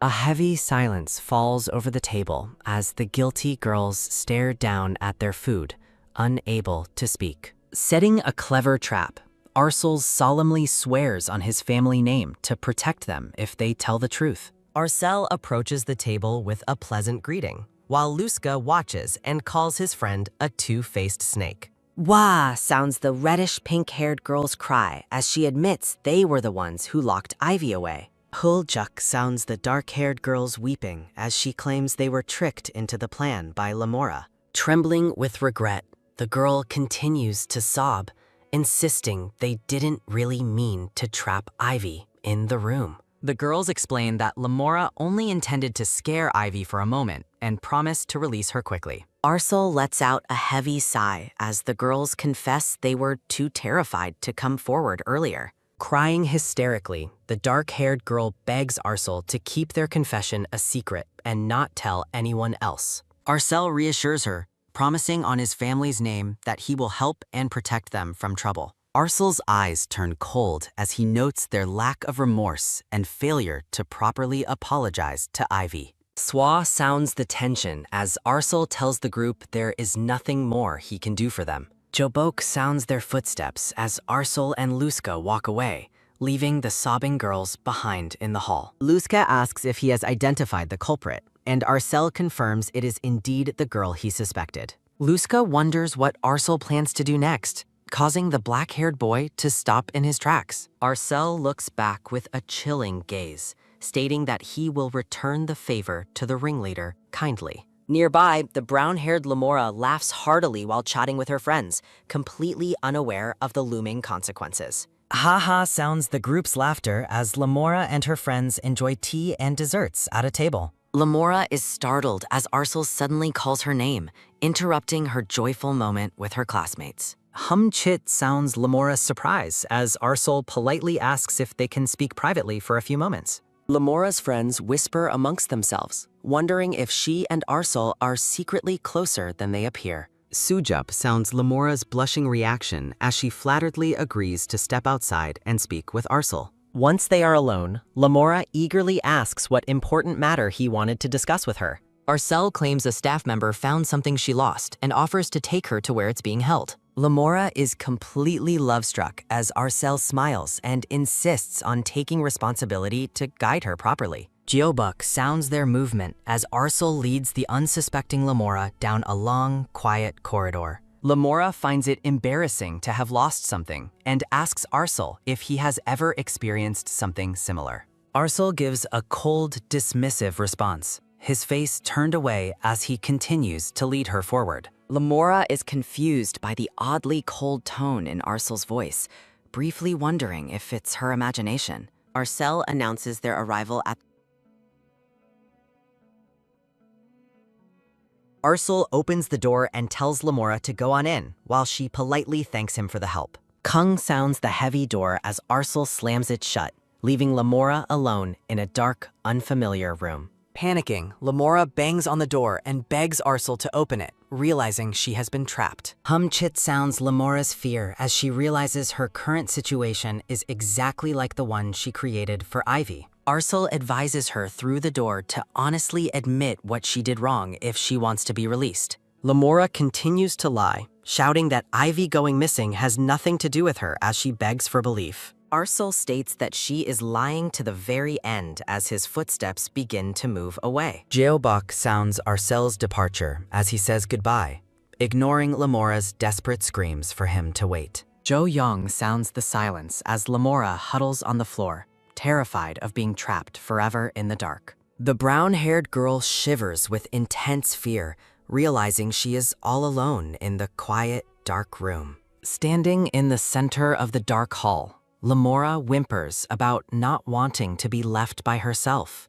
Kung sounds Lamora's banging as she finally confesses that she was the one who ordered Ivy to be locked in. A brilliant light illuminates the room as the door opens, leaving the sobbing Lamora squinting in total shock. Ivy Alden stands at the threshold, her expression unreadable as she faces the girl who trapped her yesterday. Lamora looks around frantically, wondering where Arsul went and why Ivy is the one standing there. Ivy stares at Lamora with a somber gaze, confirming her suspicions that the entrapment was all her doing. Sangcom sounds Lamora's aggressive move as she accuses Ivy of using Arsul to exact a petty revenge. Lamora yells that even as commoners, she is on a completely different level of status compared to Ivy.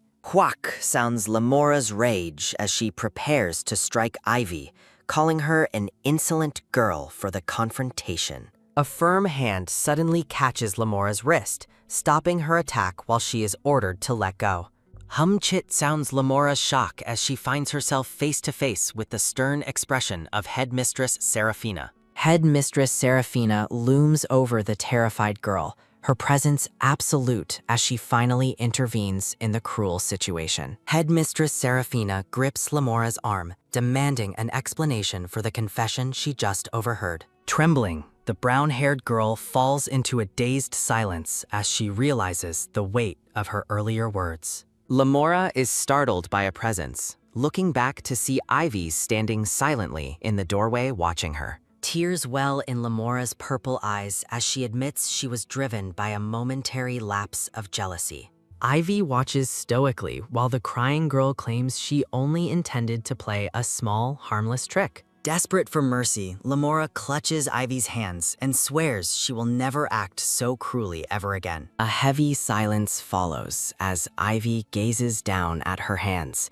absorbed in her own private, somber thoughts. Tack sounds as Ivy pulls away, her expression hardening while she looks at the girl who trapped her. Ivy reflects on the danger, noting that without the headmistress's help, the consequences could have been far worse. Headmistress Serafina is surprised by Ivy's resilience, noting the lack of any tear marks on the child's face. She observes that most children would be hysterical, yet Ivy remains remarkably calm after such a terrifying ordeal. Ivy stands firm, stating that doing nothing when one knows better makes the act more than a mistake. With a chilling finality, Ivy declares she will not forgive Lamora, leaving the brown-haired girl absolutely stunned. A loud clap rings out as Headmistress Serafina prepares to hand down the punishment for the incident. Serafina looms over the cowering Lamora, announcing that the time for her to face consequences has finally arrived. Serafina dictates the terms. Lamora must offer a sincere apology to Ivy every single day until she's forgiven. Lamora is aghast at the unusual punishment, while the green-haired headmistress smiles with a cold, knowing gaze. Refusing the order, Lamora begs for demerits instead, but Serafina warns that any refusal will increase her penalty. Tak sounds the floor as the terrified girl suddenly bolts away, fleeing from the room in a panic. Serafina watches her go with a sigh, disappointed that Lamora chose to run rather than face her guilt. Arsul watches from the doorway, noting Ivy's request to keep the incident hidden from the other academy students.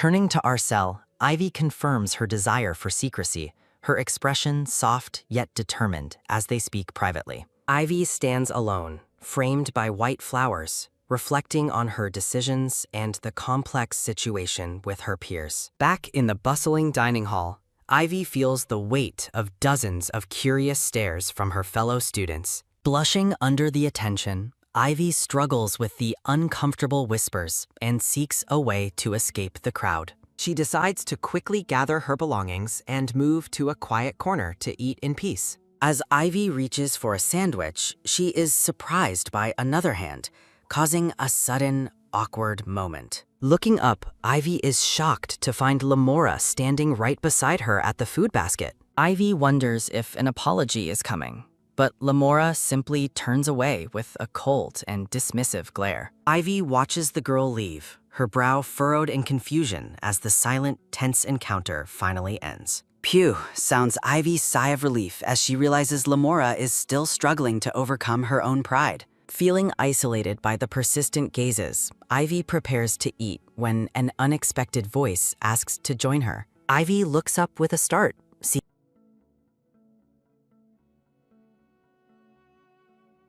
A soft gasp escapes her lips as she recognizes the beautiful student standing right in front of her. Lady Irene, the silver-haired girl with purple eyes, offers a polite greeting to the surprised blonde girl. Irene explains her desire to spend time together, noting that as roommates, they haven't spoken much yet. Ivy panics and shouts her agreement, her voice echoing loudly through the room in a moment of embarrassment. Blushing furiously, Ivy apologizes for her outburst, while Irene watches her with a calm and curious expression. Ivy is overcome with joy at the chance to talk with Lady Irene, struggling to hide her excitement. Irene watches Ivy eat with a warm, gentle smile, enjoying the sweet and earnest nature of her roommate. Surrounded by hearts, Irene thinks about how precious Ivy is, finding her small blonde companion absolutely adorable. The scene shifts to the Academy's admission day, showing the grand buildings bathed in a warm evening glow. Students whisper about Lady Irene's status, wondering who would be lucky enough to be assigned as her roommate. Upon entering the dormitory, Irene is pleased to find the living quarters as luxurious as expected of the palace. Irene explores the room, hoping to find a good view of the garden from her new living space. Her eyes widen as she spots a tiny white dress hanging on the wall, shining with soft light. A cry of total shock escapes Irene as she stares at the miniature outfit in complete disbelief. Irene blushes and covers her mouth. Narration notes that Irene was raised in the southern region,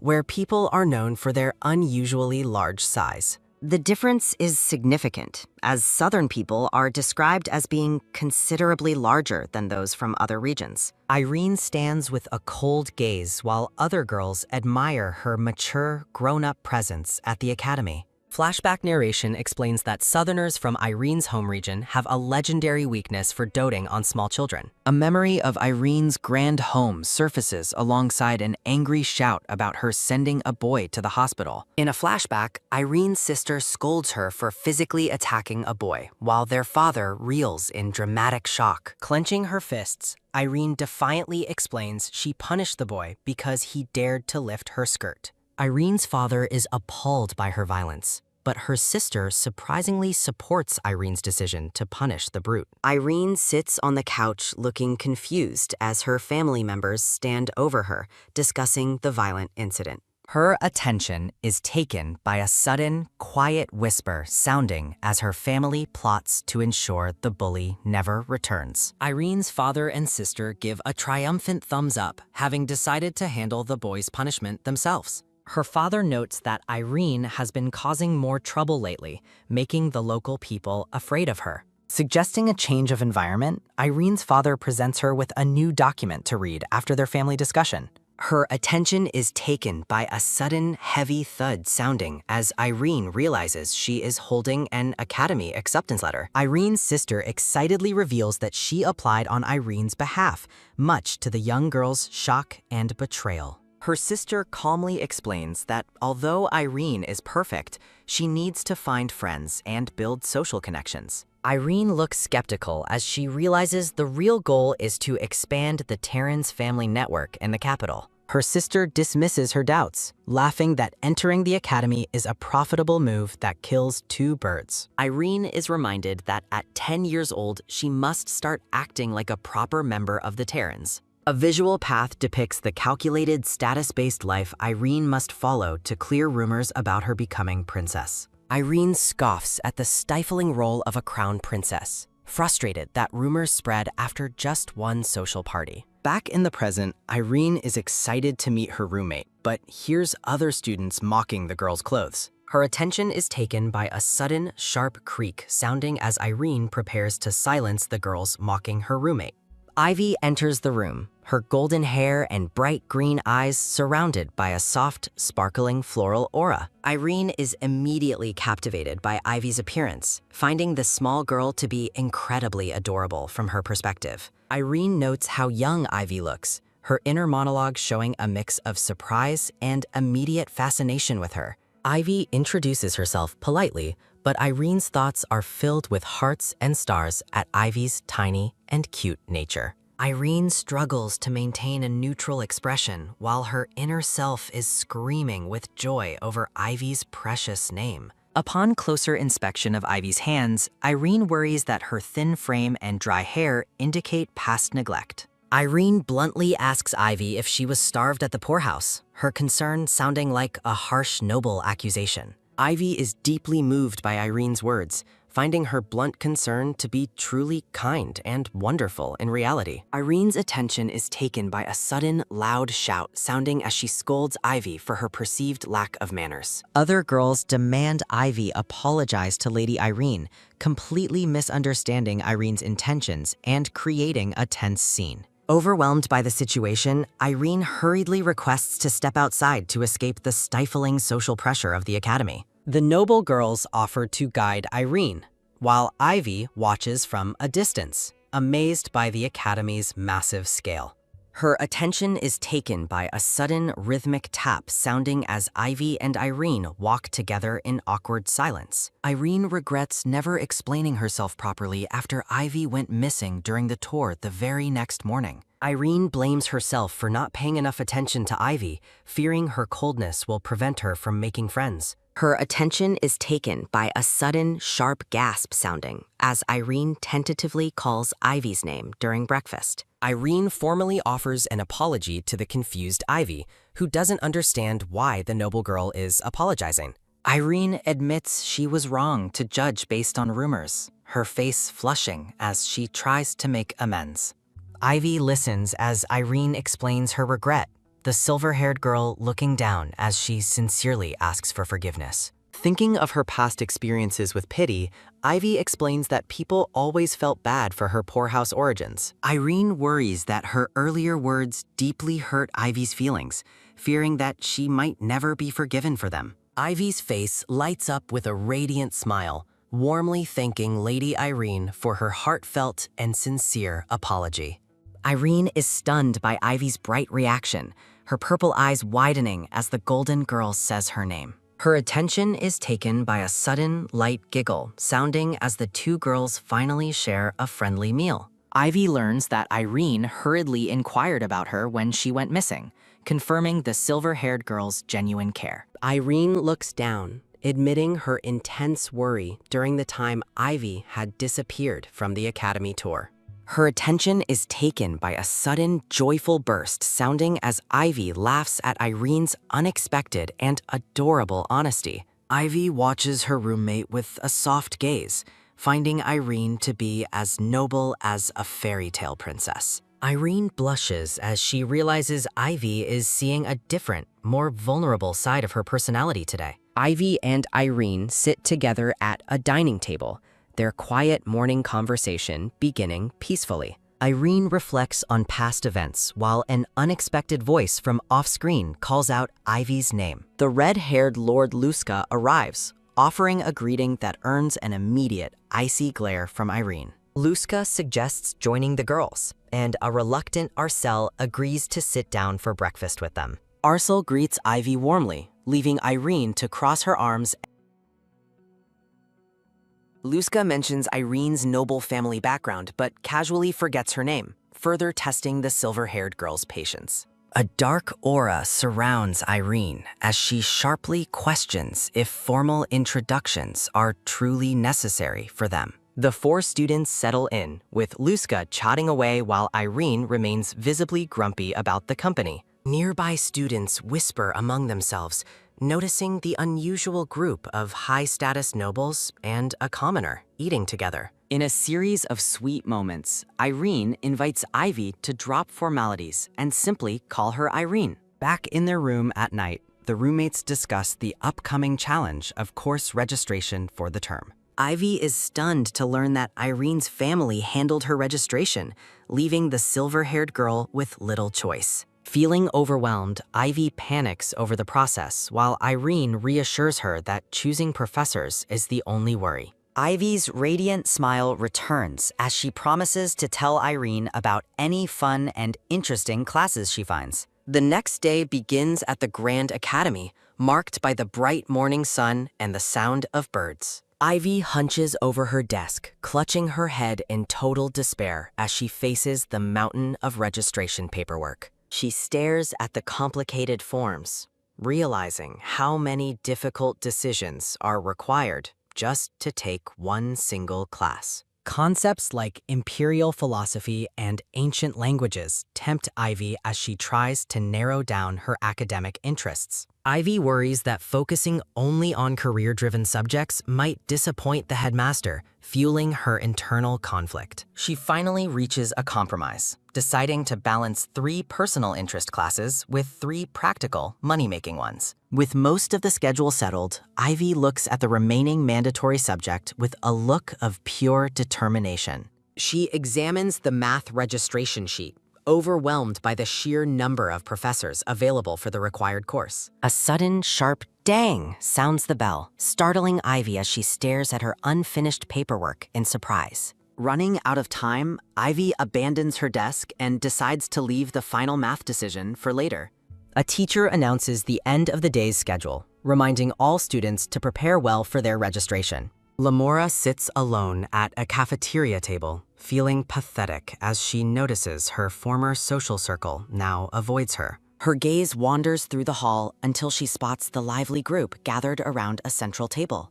Ivy is surrounded by her 3 high-ranking friends, their loud and cheerful bickering drawing everyone's envious attention. Looking at her new companions, Ivy's heart swells with genuine happiness at the warmth of their friendship. Lamora's jealousy boils over as she watches Ivy, feeling resentful that she is the one suffering while Ivy flourishes. The brown-haired girl's thoughts turn dark, finding it illogical for a commoner from an orphanage to act so important. Clenching her teeth, Lamora resolves to take action and fix her standing by any means necessary. She decides to stalk Ivy, hoping to uncover a fatal weakness she can use to destroy the girl's reputation. Lamora imagines catching Ivy.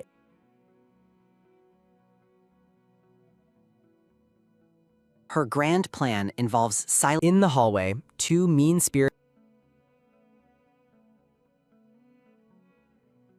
Watching from the shadows, Lamora hears the bullies call Ivy an unsightly orphan who should be treated like a maid. Ivy stands silently, her expression pained as she endures the bullying, which Lamora realizes has likely happened daily. Lamora scoffs at Ivy's silence, thinking the blonde girl is stupid for not reporting the harassment to her friends. Turning away, Lamora tries to convince herself she doesn't care, despite her visible discomfort with the cruel scene. The bullies snatch Ivy's bag, mocking its small size and the fact that it only contains boring textbooks. The brown-haired bully smirks as Ivy begs for her belongings back, clearly enjoying the small girl's distress. A flashback reveals Lamora's own struggles with status, her fists clenching at the memory of being called an insolent brat. The bullying intensifies until a sharp voice calls out Ivy's name, cutting through the tense atmosphere of the room. Lamora steps into the light, placing herself between the terrified Ivy and the 2 stunned bullies. With a cold and threatening gaze, Lamora announces she has been searching for Ivy and demands an explanation. The two girls recoil in fear, their arrogance vanishing instantly at the sight of the confrontational Lamora. Lamora pointedly asks if they were bullying Lady Irene's roommate, forcing the girls to stammer out a frantic denial. With a rough shove, Lamora returns the bag, lying that Ivy simply dropped it to cover for the interaction. The bullies flee as Lamora huffs in annoyance, leaving a stunned Ivy clutching her bag in total disbelief. Ivy offers a warm, sincere thanks to Lamora for stepping in and helping her earlier. Turning away with a blush, Lamora dismisses the gratitude by calling Ivy's behavior absolutely pathetic. Lamora explodes in frustration, scolding Ivy for remaining passive while the nobles look down on her. Ivy recalls a painful memory of being targeted by mean children who threw stones at her. Lamora walks away, warning Ivy that her weak reputation reflects poorly on every other commoner student. A lingering silence follows as Lamora exits through the doorway, leaving Ivy alone with her thoughts. Clenching her bag, the blonde girl watches Lamora leave with a hopeful and gentle expression. Ivy feels a surge of relief, believing that her relationship with Lamora might finally be improving. Suddenly remembering her academic duties, Ivy turns her attention toward the pending course registration documents. Ivy pauses in deep thought, struggling to select the right math professor for the upcoming term. With focused intent, Ivy fills out her registration forms, hoping she has chosen the right path. Approaching the desk, Ivy officially submits her completed registration paperwork to the Academy staff member. Other students walk past, complaining about the difficulty of math being a mandatory subject this year. The staff member instructs the students to double-check their names before depositing forms into the drawer. A short-haired girl freezes in shock after glancing at a name on one of the submitted forms. Rumors spread instantly as students gossip about the fearless person who signed up for Professor Malleus. An aura of dread surrounds the image of Professor Malleus, a man known for his eccentric personality. Dismissing the news as a mistake, a student assumes no one would intentionally take such a class. A bright sun rises over the gifted academy, marking the official start of the first school day. Excited chatter fills the air as students discuss their chosen subjects while walking to their first classes. Her heart thumping with nervous anticipation, Ivy prepares herself for the academic journey that lies ahead. Radiating joy, Ivy skips through the academy courtyard, eager to attend her favorite subject's first session. Ivy enters a hallway, feeling incredibly optimistic about starting the day with a class she truly loves. Bubbling with curiosity, the tiny blonde girl imagines all the insightful questions she will ask her professor. Checking her map, Ivy realizes East Hall 23 is located at the very edge of the grounds. Ivy finally arrives at the remote location, looking up at the building with a sense of wonder. The atmosphere shifts as Ivy notices how old and neglected the building looks compared to the others. Ivy cautiously steps inside, startled by the creepy interior and the thick cobwebs covering the walls. Taking a deep breath, the blonde girl psychs herself up and throws open the classroom door. An eerie silence greets Ivy as she finds herself standing alone in a dark, empty classroom. Confusion sets in as Ivy wonders if she has accidentally wandered into the wrong room. Her eyes widen as she notices a large amount of writing left on the dusty chalkboard. The board presents a daunting prerequisite. Anyone attending must solve 500 advanced math problems immediately. Clutching her clothes, Ivy is horrified by the impossible task set for the very next class session. Determination replaces her shock as Ivy resolves to meet the high standards expected of an academy student. Surrounded by a comical fire of passion, Ivy vows to finish the assignment no matter what. The scene shifts back to the bustling academy exterior as classes finally let out for the day. A group of girls flees in terror, leaving one student to bump into a tall, imposing figure. Rubbing her bruised forehead, the student looks up in fear at the person she just ran into. Professor Malleus looms over the girl, his sharp features set in a look of pure disdain. The students scream and scatter at the mere sight of the terrifying math professor in the hallway. Sking in annoyance, Malleus scoffs at the ill-mannered brats who lack proper etiquette and academic skill. He reflects on his reputation, tired of students who freak out instead of focusing on their studies. Malleus enters the classroom, demanding to see the fearless fool who dared to sign up for him.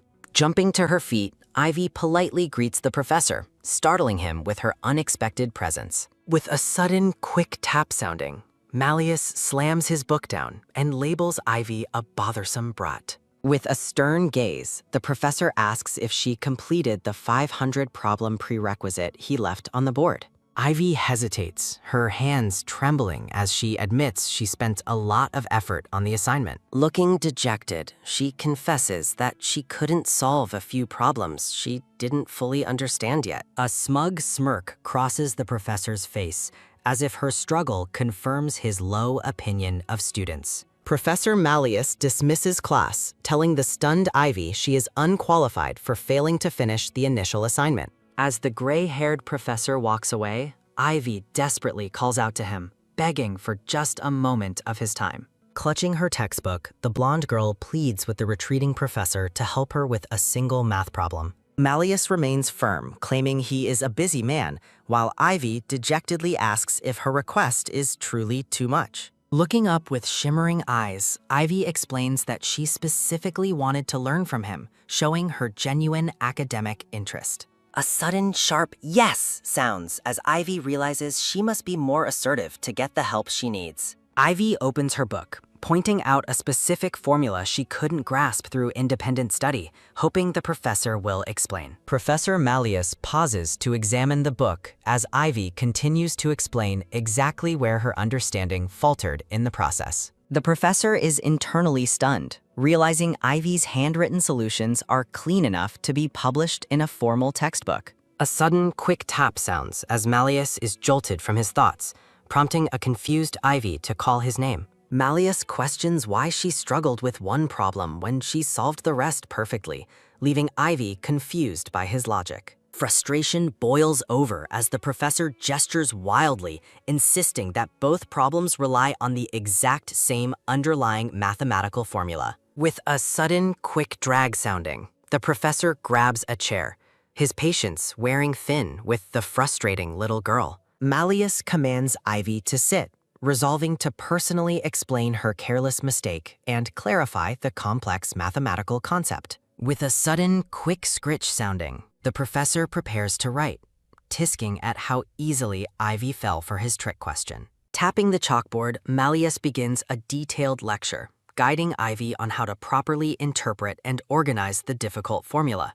A sudden, sharp tap sounds as Malleus finishes the derivation on the board, proving that the solution is actually quite simple. Ivy beams with joy, her eyes sparkling as she expresses her amazement at how easily the professor solved the daunting problem. Feeling flustered by the praise, the professor dismisses the fuss while Ivy enthusiastically vows to finish the remaining problems herself. With a subtle tick-tock sounding, Malleus begrudgingly admits that Ivy might not be a complete fool after all. Noticing the late hour, the professor realizes their impromptu tutoring session has lasted much longer than he had originally intended. Radiating happiness, Ivy offers her sincere thanks and apologizes for taking up so much of the professor's valuable time. Ivy bows and runs off to drop the course, leaving the gray-haired professor standing alone in total silence and shock. Stopping her in her tracks, Malleus tells the blonde girl to forget about dropping the course,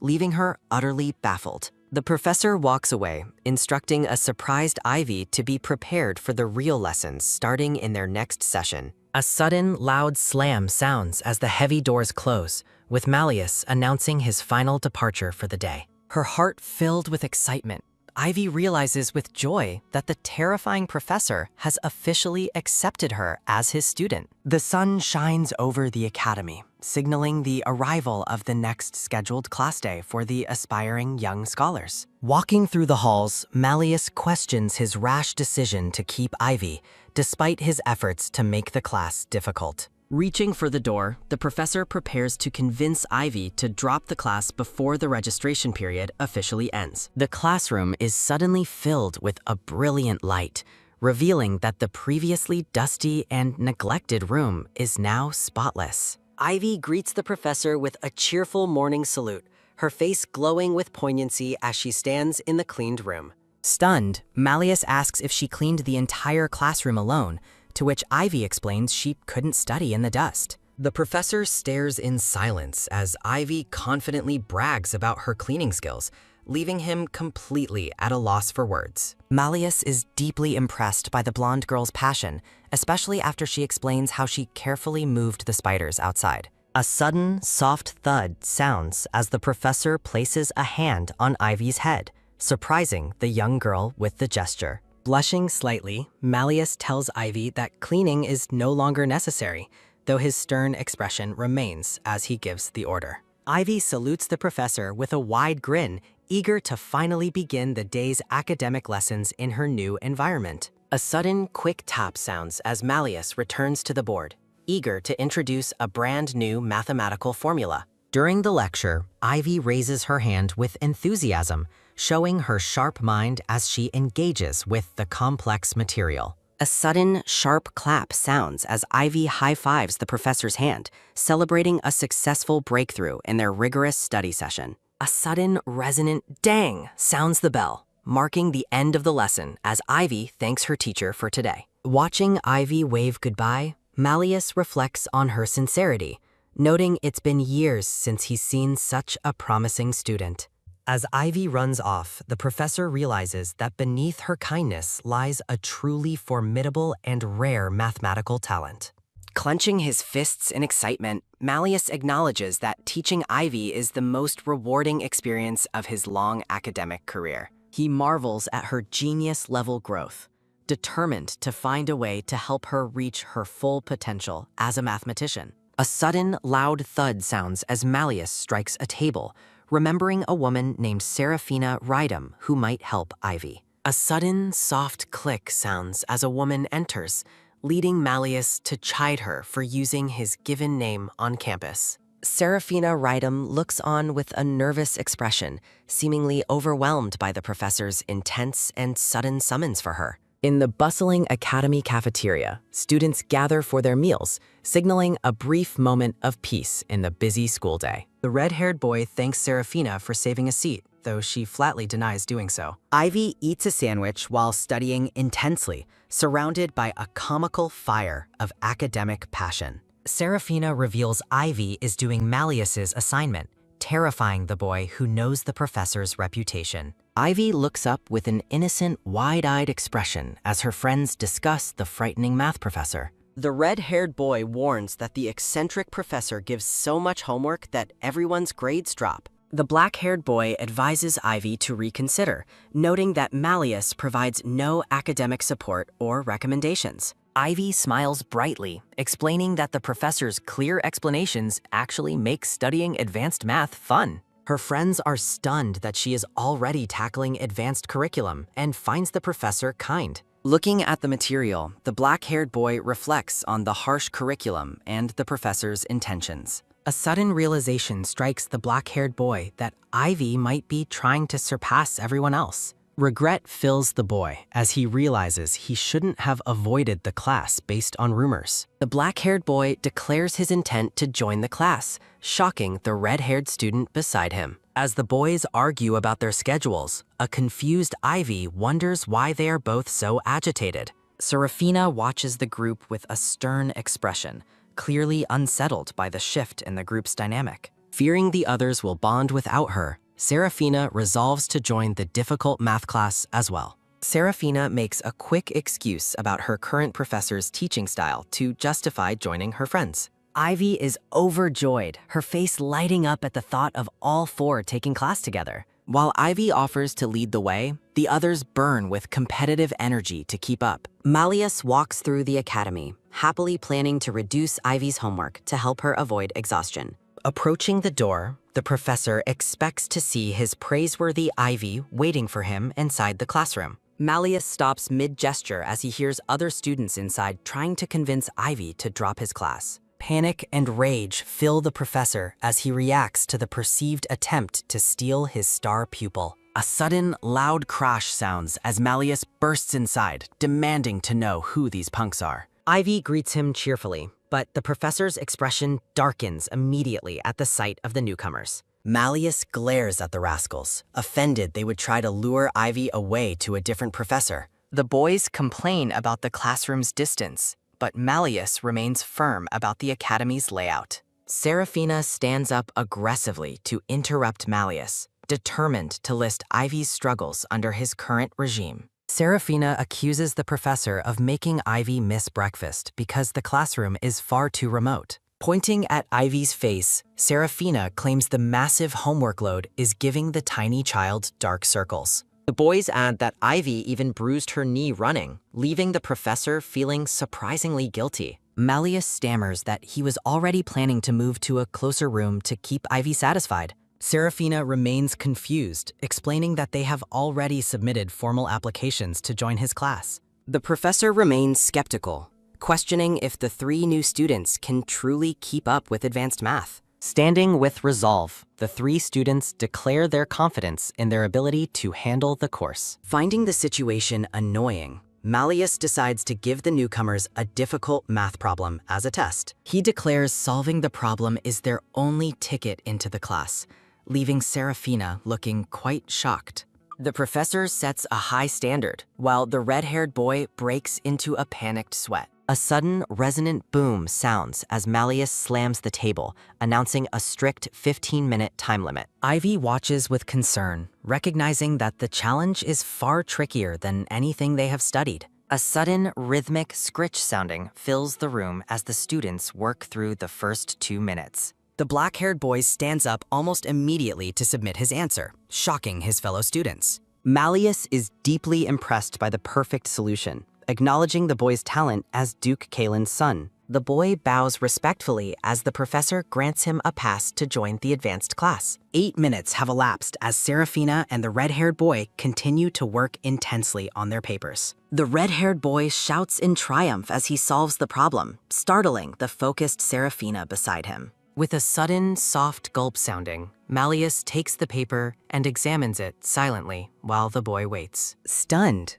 the professor questions how the boy managed to arrive at such an unconventional mathematical conclusion. Malleus questions the use of Tarsel's formula, which the boy admits he just guessed based on intuition. The professor reflects on whether the boy is lucky or a genius for finding a new formula. Malleus gives his approval for now, and the red-haired boy cheers wildly with a happy Ivy. Ivy stares wide-eyed at the clock, her heart pounding as less than 5 minutes remain for the test. Composed and silent, Irene works diligently on her paper, sketching geometric shapes with focused intensity. Ivy watches Irene in awe, amazed that her friend can remain so calm under such immense academic pressure. Despite her external calm, a sudden, soft bead of sweat drips down Irene's neck, betraying her hidden anxiety. Panic consumes Irene internally as she clutches her head, desperately wondering how on earth to solve the impossible problem.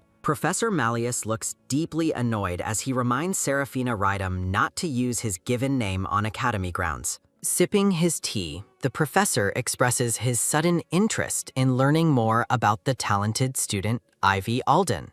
Malleus enthusiastically declares his plan to become Ivy's guardian, believing she is destined for mathematical greatness. Seraphina stands abruptly, sweating as she reveals that Ivy already has a guardian, igniting the professor's competitive rage. Pointing aggressively, Malleus shouts that he is the Empire's greatest mathematician and far superior to any other guardian. Seraphina pushes the shouting professor toward the exit, insisting she is too busy to provide him with Ivy's address. A sudden loud slam sounds as Seraphina shuts the door, ignoring Malleus's indignant complaints about her upbringing. Leaning against the door, Seraphina exhales a weary sigh of relief after finally managing to eject the eccentric professor. The sun bathes the grand academy towers in light, shifting the scene to a moment of quiet focus elsewhere. A sudden, rhythmic scritch sounding fills the air as a golden pen moves rapidly across a sheet of parchment. Addressing the figure with respect, a man bows and speaks to the blonde-haired majesty seated at his desk. The blonde-haired man examines a document with a serious expression, his mind occupied by matters of state. In a light-hearted moment, the chibi emperor notes the absence of bugs lately, receiving praise for his effective measures. Back in the classroom, Irene stares at the clock with 3 minutes left, struggling to stay calm and find a solution. Irene remembers her former teacher at the blackboard, searching for the guidance she needs to solve the problem. As a younger student, young Irene raises her hand to ask for help when she cannot identify the problem. Her teacher explains that she knows every formula, though young Irene admits she often confuses which one to apply. Adjusting her glasses, the teacher tells young Irene that choosing the correct formula is where her true skill lies. Young Irene suggests a wildly inefficient method of testing every formula, which her skeptical teacher surprisingly acknowledges. A sudden, sharp realization strikes Irene as she remembers her teacher's words about her knowledge of basic formulas. Determined to succeed, Irene resolves to try every possible formula rather than sitting in silence and failing. A sudden, rapid scritch sounding fills the room as Irene writes at insane speed, leaving her friends completely stunned. Working through the final minute, Irene frantically discards one formula after another in her search for the answer. Her eyes narrow as she realizes there is only one formula left that could possibly solve the complex problem.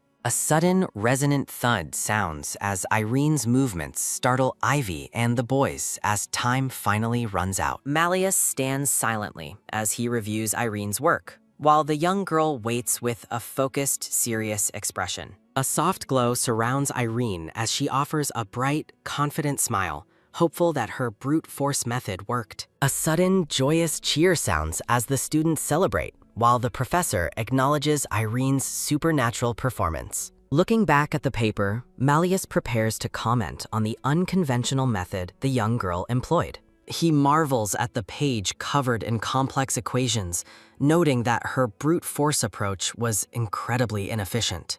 Malleus realizes Irene's success is due to her absurdly fast mind, marking her as a true talent. The professor announces that everyone may join his class, though he prepares to set one final strict condition. Looking utterly drained, Malleus begs the students to promise they won't bring any more people into his class. Irene and the boys stand together with newfound confidence, while a confused Ivy watches her friend's competitive energy. A sudden, resonant dang sounds as the academy bell tolls, ending the session as Arcel thanks the professor. A sudden, sharp thap sounds as the red-haired boy slams his hand down, complaining that something feels wrong.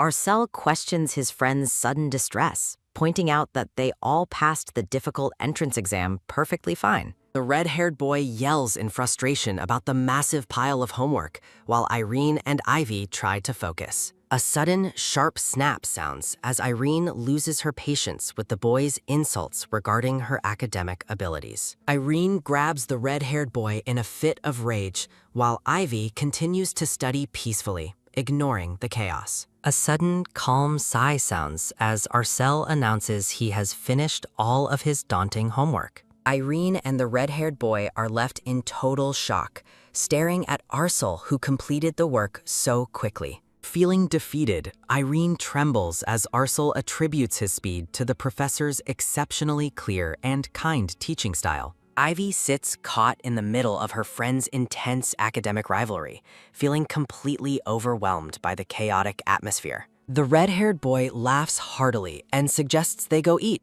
bringing a moment of much-needed relief to the group. A sudden, rhythmic hum sounding fills the crowded cafeteria as Ivy and her friends look for a seat. Irene asks Ivy if she has decided what to eat, prompting the young girl to settle on a sandwich. Noticing a pattern, Irene questions why Ivy always chooses sandwiches, prompting a curious glance from the silver-haired girl. Ivy stammers and blushes, her hesitation highlighted by a sudden, soft flutter sounding as she searches for an answer. Admitting she only knows sandwiches, Ivy watches as Arcel and Ruska arrive with trays full of diverse foods. Sparkles fill Ivy's eyes as she marvels at the delicious-looking dishes the boys have brought to the table. Curious about the new flavors, Ivy asks the boys what their dishes are called, considering trying them herself. Irene encourages exploration, expressing her own curiosity about the menu, while Ivy leans in to listen intently. With a determined chibi expression, Irene suggests they simply order one of every item on the cafeteria's menu. Ivy panics about potential leftovers and demerits, but Irene dismisses her worries by noting the limited menu size. Irene confidently declares that the boys will easily finish any extra food, leaving Ruska looking quite surprised. Ruska and Arcel look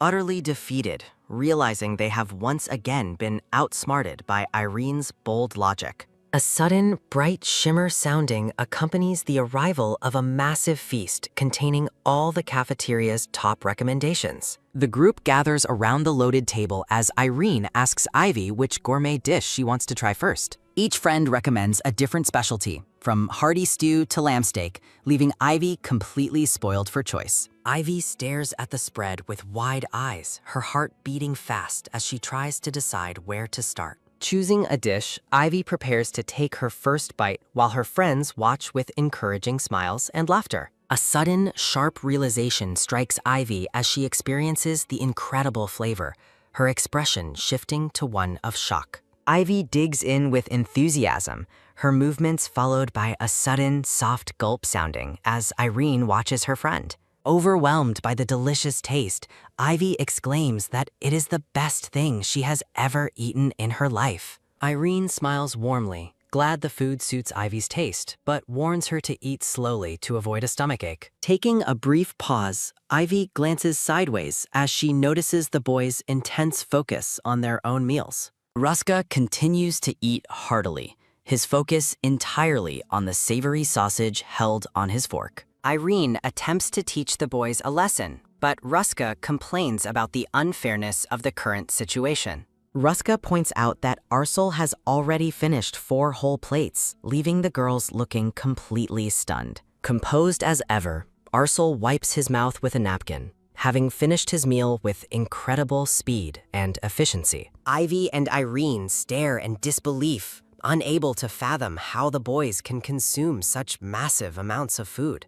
A sudden, rapid munch sounding fills the air as the boys continue to polish off plate after plate together. The girls watch in awe as the boys finish 8 full servings in mere seconds, leaving nothing behind. Ruska stands up to order even more food, much to the shock of the girls who are already full. Ruska mentions an invitation to lunch from the Duke's children, turning to Arcel to confirm his attendance. Arcel remains silent for a moment, his blue eyes fixed on Ruska as he considers the upcoming social invitation. To Ruska's immense shock, Arcel refuses the invitation, choosing instead to stay and have lunch with Ivy. Feeling abandoned, Ruska yells at his friend for ditching him after previously encouraging him to socialize more. Ruska complains that Arcel is suddenly choosing someone else over him, much to the black-haired boy's annoyance. Softening his tone, Ruska admits he might actually understand the reason behind Arcel's sudden interest in Ivy. Ruska challenges Arcel to think about who Ivy reminds him of,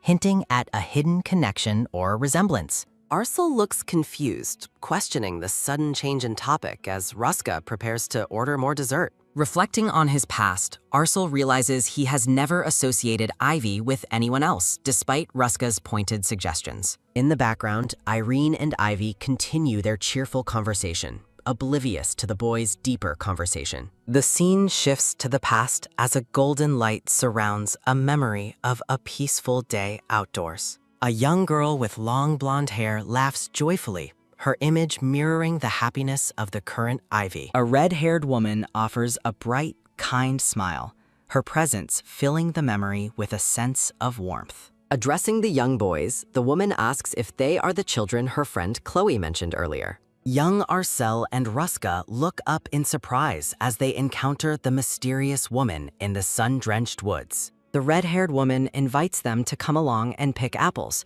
her friendly demeanor easing their initial hesitation. A sudden, rhythmic clip sounding follows a carriage as it travels through the forest toward a grand wedding. Inside the carriage, a man explains the importance of the event, encouraging his son to embrace the experience. A label introduces 5-year-old Arcel Kieran, showing him sitting neatly in the moving carriage. The young boy promises to endure any tiredness, earning praise from his father for upholding the family's standards. Arsul nods obediently while informing his father that everything has been proceeding without any major issues. Duke Kirin advises his son to maintain a peaceful relationship with Ruska and continue getting along well. Arsul looks to the side with a skeptical expression, clearly doubting his father's request about his peer. A sudden, tired sigh sounding occurs as Arcel imagines the immature Ruska chasing bugs while he waits nearby. Determined to handle the situation himself,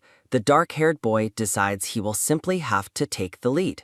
Arcel prepares to ask his father a question as they travel together inside the ornate, moving carriage. Arcel leans in and mentions he heard rumors regarding the woman set to marry the crown prince. The boy asks if the unsettling rumor about the woman being a witch is actually true. Duke Kirin is caught off guard by the blunt question, his expression turning slightly awkward and uncertain. The carriage finally arrives at their destination, interrupting their brief conversation about the rumors and the wedding. After they exit, the Duke suggests Arcel take a walk while official preparations for their visit get underway. Duke Kirin greets an unseen individual, apologizing for their late arrival and inquiring about the current progress. Arcel is startled to see Ruska suddenly sprinting away toward the tree line at a frantic pace. Arcel catches up and asks Ruska where he is rushing off to with such urgency. Ruska excitedly explains he's going to play in the forest, leaving Arcel completely bewildered by his lack of caution. Arcel recalls a stern warning about the forest's dangers,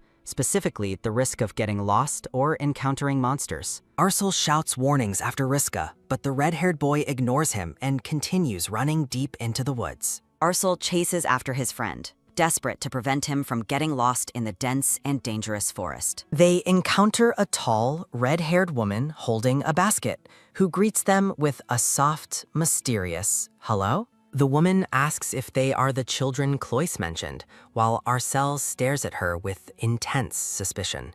Arcel's face pales in horror as he realizes this woman perfectly matches the unsettling rumors of the forest witch. He imagines a dark, cloaked figure conducting sinister experiments to ensnare the crown prince with forbidden evil magic. Terrified they will become test subjects, Arcel tries to decline, but Ruska joyfully accepts the woman's invitation. Ruska dismisses Arcel's fears, telling him he can stay behind alone if he is too scared to follow. Arcel is frustrated, calling Ruska an idiot for following a suspected witch just for the sake of some apples. Despite his fear, Arcel worries that Ruska will fall victim to dark magic if he doesn't intervene. Recalling his father's advice to get along, Arcel feels pressured to follow and protect his reckless companion. Reluctantly, Arcel decides to tail them, complaining about the unnecessary hassle Ruska has caused him today. Hiding behind a tree, Arcel vows to rescue Ruska immediately if the witch tries anything suspicious or dangerous. Arcel sprints through the woods, struggling to keep them in sight as they move deeper into the forest.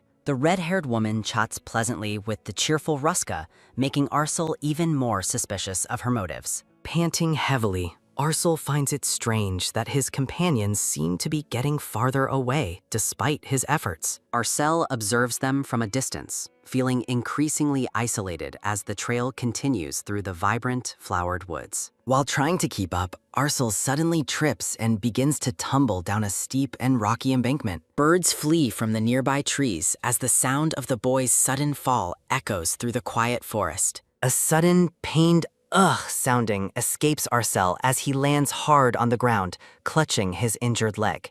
The red-haired woman and Ruska peer over the edge, with the woman expressing immediate concern for him. The woman looks down with a serious expression, noting that Arcel appears to have sustained a fairly significant injury. Arcel is shocked as the woman leaps down the embankment with surprising agility, landing right in front of him. Panicked and unable to run, Arcel wonders if she is taking advantage of his injury to finally capture him. Arcel warns her to stay back, threatening to tell his father, the Duke, if she comes any closer. A sudden, sharp eek sounding escapes the boy as the woman reaches out her hands toward his injured leg. Arcel shields his eyes as a bright, golden light suddenly emanates from the woman's outstretched hands. The woman focuses her power, surrounding Arsul's injured leg with a swirling aura of warm, restorative healing magic. Glowing particles of light dance around his ankle as the magical energy works to mend his wounded flesh instantly. With a bright smile, the woman presents the healed leg, cheerfully announcing that he is now all better. Arcel is speechless as he examines his leg, finding that the painful wound has completely vanished without a trace. The boy is confused, wondering why a witch would have healing powers and what her true intentions might be. The woman tilts her head with a curious expression, asking Arcel what he just mumbled to himself. Arcel bluntly asks what she wants from him, suspecting she only healed him to gain something in return. Lillian smiles gently, informing the young boys they must speak to her father regarding their request. A sudden, sharp thwack sounding marks the moment a finger flicks young Arcel's forehead, leaving him stunned. Rubbing his forehead, the boy recoils as Lillian teases him for being just as odd as Ruska. Surrounded by blooming roses, Lillian reminds him that saying thank you is the proper response to receiving help. Arcel watches Lillian walk away, realizing that despite his efforts, he has never truly forgotten her. Returning to the present, a sudden, sharp clink sounding startles Arcel as he sits lost in deep thought. Ivy apologizes for dropping her fork, drawing the attention of Arcel, Ruska, and Irene at the table. Arcel gazes at Ivy, troubled by the overwhelming feeling that she reminds him of his memories of Lillian. Arcel offers to fetch a new fork for Ivy, who insists he doesn't need to trouble himself. Determined to help, Ivy suggests joining Arcel as he heads toward the table filled with delicious dishes. Arcel hands a new fork to the silver-haired girl, asking if she needs anything else from the buffet. Clutching the fork, Ivy walks back with a soft blush, feeling touched by Arcel's continued kindness toward her. Ivy expresses her sincere gratitude, but Arcel simply dismisses the gesture as being nothing of any real importance. A sudden, quiet stillness fills the air as Arcel stares at Ivy, his expression unreadable and intensely focused. Ivy wonders about Arcel's kindness, prompting him to reflect on how a past day influenced his present actions. A sudden, boisterous laugh sounding echoes through the sunset-lit field as the young boys race ahead in a memory. Lillian calls out a warning to the boys, her arms carrying a basket of freshly picked red apples. Smiling warmly, Lillian notes the boys' lively energy while young Arcel walks beside her, looking slightly embarrassed. Young Arcel admits they once believed cruel rumors and wrongly labeled the kind woman as a witch. Lillian humorously denies the accusations, reminding the boys of how Arcel once doubted her and got hurt. Lillian laughs joyfully, though Ruska grumbles in the background for her to pay more attention to the atmosphere. Arcel playfully pulls on Rushka's cheek, their childhood rivalry a stark contrast to Lillian's radiant, happy expression. Placing her hands on their faces, Lillian gazes at them with immense affection, her eyes glowing with warmth. Lillian predicts they will spend much time together, ensuring that a certain child will grow up very happy. The boys listen intently as Lillian speaks of future joys, her hands still resting gently on their cheeks. Lillian hugs the boys tightly amidst the daisies, pleading with them to always be good friends to that child. Snapping back to reality, Arcel finds Ivy peering into his face with concern, asking if he is feeling all right. Panicking at his silence, Ivy quickly retracts her question, telling him he doesn't have to answer her at all. A soft smile touches Arcel's lips as he looks at Ivy, his previous confusion replaced by a gentle calm. Ivy stares back with shimmering eyes, caught off guard by the sudden and unexpected warmth in Arcel's gaze. Gripping her fork, Ivy reflects on the word friends, feeling a deep sense of belonging within the group. A sudden loud shout sounding startles them as Irene and Ruska call out to Evie and Arcel from across the room. Ruska playfully complains about them keeping Ivy all to themselves, while Irene watches with a stern, judgmental look. A sudden, quick patter sounding follows Ivy as she bolts toward their friends, leaving Arcel looking quite surprised. Laughing brightly, Ivy urges Arcel to hurry up and join the others for the rest of their meal. Ruska asks about their secret conversation, but Ivy playfully denies everything as Arcel returns to the table. A sudden, soft knock sounding precedes a question through the door, asking Irene if she is finally awake. Opening her door with a cheerful greeting, Irene stops mid-sentence as she spots Ivy standing in the hallway. Ivy's eye widens in total shock, her green pupil reflecting her surprise at whatever she is currently witnessing. Ivy stands before a grand mirror, dressed in a beautiful blue gown,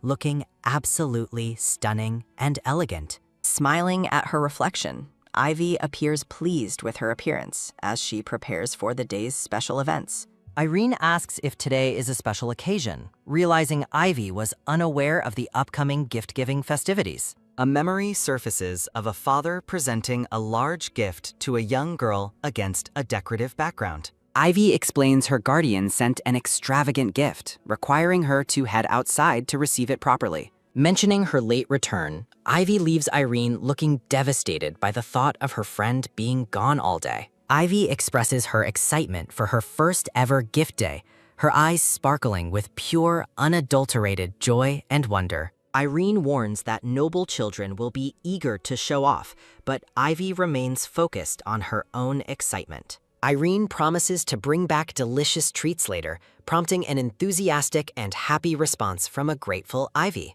Waving goodbye, Irene heads out for her own errands while Ivy prepares to see what her guardian sent. A sudden, loud cheer sounding erupts as Ivy gazes upon a massive mountain of gifts filling the academy lobby. Ivy arrives at the academy lobby, her green eyes wide with excitement for the Guardian's Day festivities. Ivy marvels at the mountain of gifts, while mean-spirited classmates whisper cruel predictions that she will receive nothing. A sudden, loud clap sounding gathers the students' attention as the brown-haired administrator prepares to begin the distribution. The administrator explains that gifts will be distributed by name, sparking a wave of joyful cheers from the crowd. A young blonde girl named Alicia Lydia runs forward with pure delight as she is called to the front. Alicia proudly shows off her new jewel brooch, while Ivy watches the happy scene with a touch of longing. The administrator continues calling names, handing a beautifully wrapped package to a cheerful girl named Hemart Vermeulen. The ceremony continues as more students receive their treasures,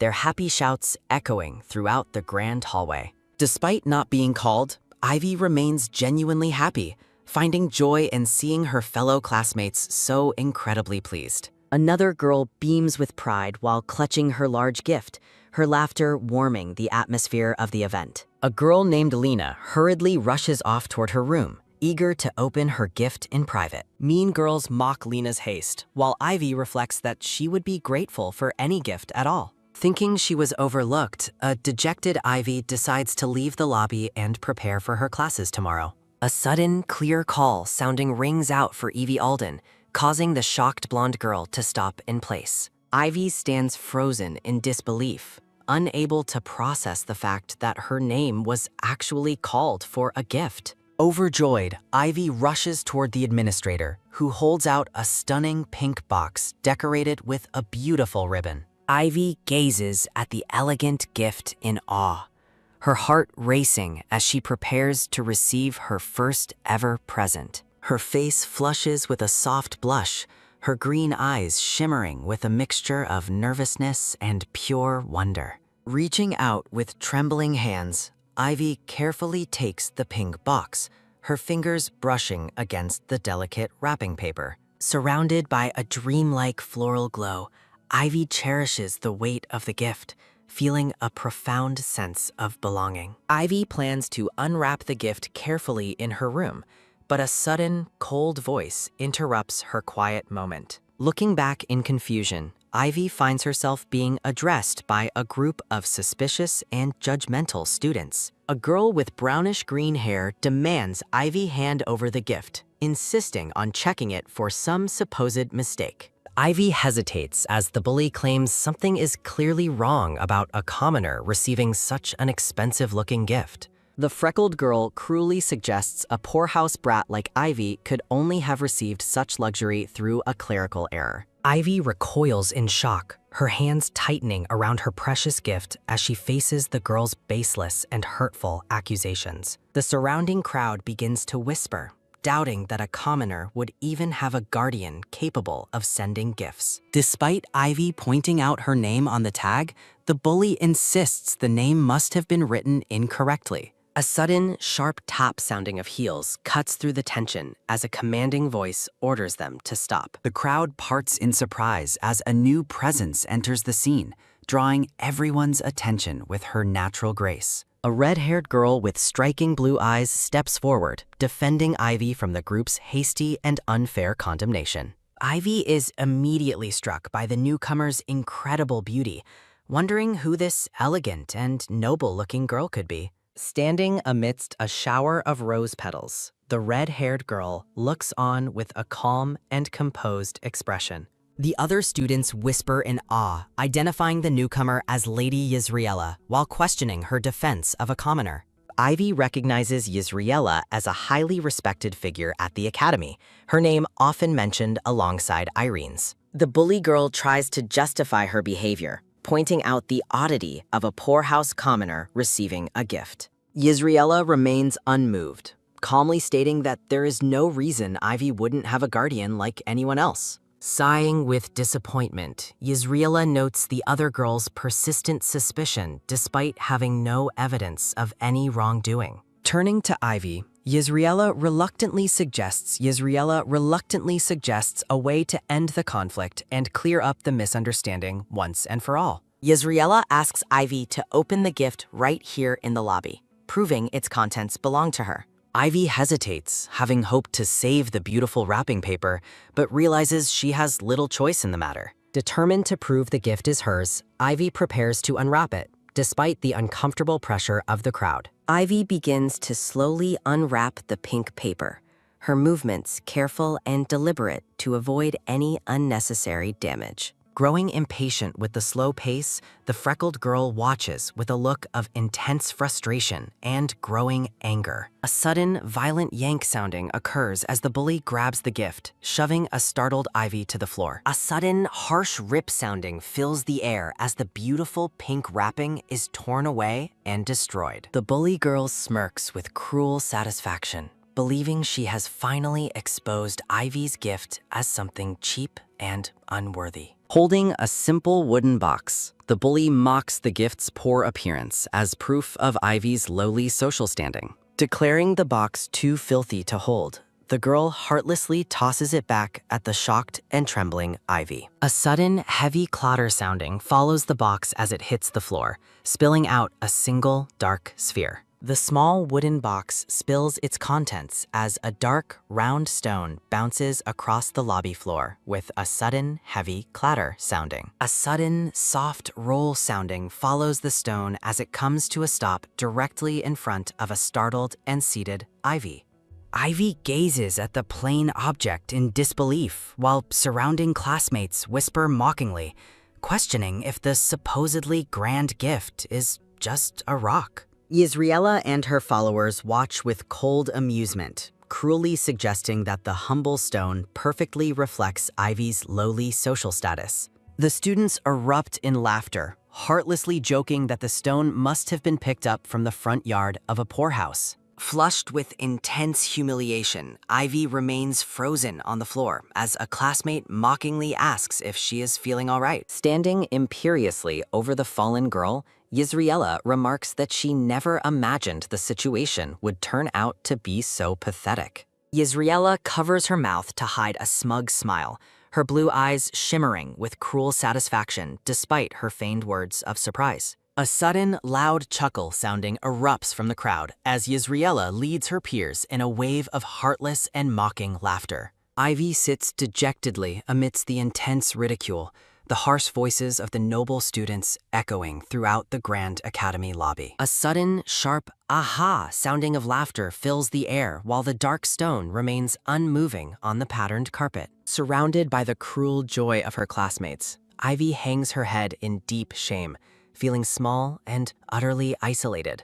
Yisriela looks down at Ivy with a patronizing expression, noting that the gift likely holds very little value to someone of status. Defiant despite the mockery, Ivy clutches the stone to her chest and loudly declares to the crowd that it is a precious gift. Ivy's green eyes widen in shock as a sudden, bright hum sounding of hidden power begins to emanate from the dark stone. A brilliant flash of light consumes the scene, leaving the students gasping in confusion as they wonder what is happening. A sudden, low thrum sounding accompanies the stone as it begins to glow with a mesmerizing and intense golden light. The lobby falls into a stunned silence as Ivy stares at the radiating orb, which illuminates the entire hall with its brilliance. A girl with glasses leans forward in total disbelief, her eyes widening as she starts to recognize the object's true, rare nature. Everyone watches in absolute awe as the girl with glasses shouts at the top of her lungs that it is a magic stone.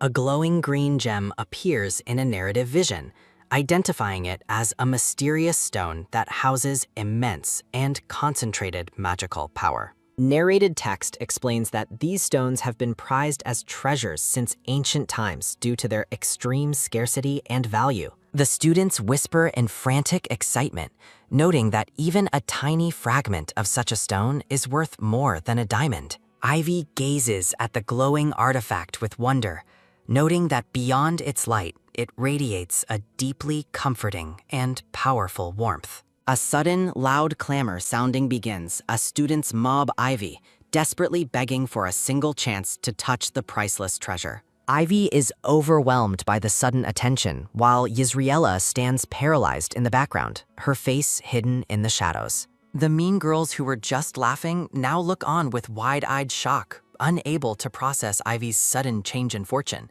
Yisriela quickly tries to regain her composure, laughing off the tension and claiming she only found the previous situation amusing. With a smug and confident look, Yisriela asserts to the crowd that the object in Ivy's hands is actually a fake stone. Yisriela explains that the capital's seedier markets are currently flooded with convincing imitations being sold as magical artifacts by deceptive peddlers. Looking down her nose at Ivy, Yisriela declares it is painfully obvious that the gift is nothing more than a cheap fraud. Yisriela continues her cruel assessment, insisting the stone is a laughable imitation, infused with only a trace of weak, artificial magic. The crowd's mood shifts back to suspicion as they agree that no one would give a commoner such an expensive gift. Clutching the orb tightly, a dejected Ivy reflects on her luck, wondering why her special moments always seem to end in disaster. A sudden, clear voice sounding rings out through the lobby, causing a startled Ivy to look up with a flicker of recognition. Yisriela's expression hardens into an annoyed and suspicious look as she turns her head toward the source of the unexpected interruption. A silver-haired girl named Irene stands at the top of the grand stairs, her presence commanding the attention of everyone present. Irene gazes down with a stern and cold expression, her violet eyes fixed directly on the group gathered around a humiliated Ivy. Yisriela smirks at Irene's arrival, noting that her tendency to make flashy entrances hasn't changed a bit since they were younger. Narration describes Irene as the flower of young high society and the ultimate object of every noble young lady's intense envy. A memory surfaces of Irene sitting elegantly at a garden tea party, surrounded by other noble girls seeking her favor. Smiling gracefully in the flashback, Irene thanks her guests for attending her party, her beauty and status defining her role in society. A sudden, excited gasp sounding follows as a guest realizes that a highly anticipated person has finally arrived at the event. Irene Terran, the youngest daughter of House Terran, is officially revealed to the high society of the capital amidst a floral backdrop. Back in the past, Yisriela imperiously asks the other students to step aside as she prepares to confront the prestigious newcomer. Welcoming Lady Irene with a polite but shallow smile, Yisriela introduces herself as the host and offers a token of welcome. Yisriela gestures toward a massive pile of gifts, noting that the table is already overflowing with presents from the other guests. A sudden, sharp sweep sounding occurs as Yisriela clears the table of gifts she deems subpar to make room for her own. Irene stands frozen in shock, her eyes wide as she witnesses Yisrella's arrogant and dismissive treatment of the other girl's presence. Yisreella finally reveals her extravagant gift for Irene, a pair of stunning red shoes adorned with beautiful, large kink bows. Yisreella proudly presents her gift, claiming it is one of only 3 such rare pairs in the entire empire. Telling Irene not to feel burdened, Yisreella is unnerved by the silver-haired girl looking at the gift with unsettling familiarity. Irene observes the red shoes with a cold gaze, recognizing the design as something she purchased 3 months ago. Irene informs a shocked Yisreella that this specific shoe style is already considered completely out of fashion in the South. Panic seizes Yisreella, while a sudden, tittering sounding of laughter rises as she recalls the designer's false exclusivity claims. The crowd whispers in admiration of Irene's cool composure as a humiliated Yisreella walks away in deep shame. A sudden, hot flush sounding of embarrassment reddens Yisreella's face as she seethes over being publicly upstaged by Irene. Narrative text describes Yisreella's growing resentment toward Irene for stealing her spotlight and looking down on her with superiority. Irene stands with an unyielding and aloof expression, her purple eyes reflecting a cold and unshakable confidence.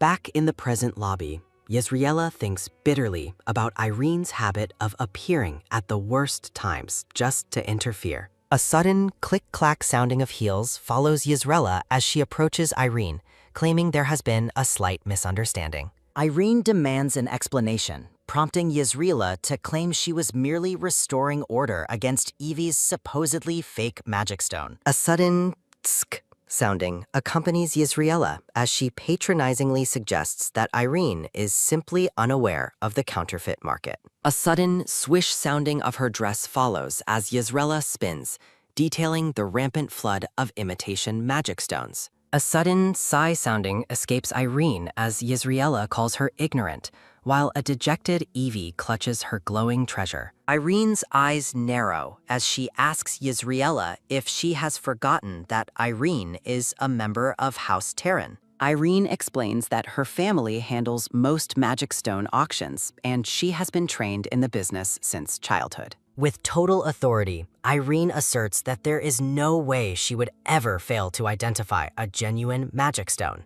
Swearing on her family's name, Irene declares to the crowd that the object Evie is holding is absolutely genuine. Evie looks at Irene with wide, sparkling green eyes, feeling overwhelmed by the older girl's unexpected and firm defense. Irene coldly brushes past a stunned and speechless Yisreella, ignoring her completely to focus all her attention on Evie. A sudden pitter-patter sounding of footsteps follows Irene while Yisreella stands paralyzed in the shadows of her own defeat. Surrounding students whisper in surprise, realizing Lady Yisreella was mistaken after her arrogant and high-handed display of power. A sudden mumble sounding occurs as Yisreella grinds her teeth, refusing to believe a mere commoner has a real stone. A sudden rustle sounding of movement follows as a classmate checks on Yisreella, whose face is hidden in dark shadow.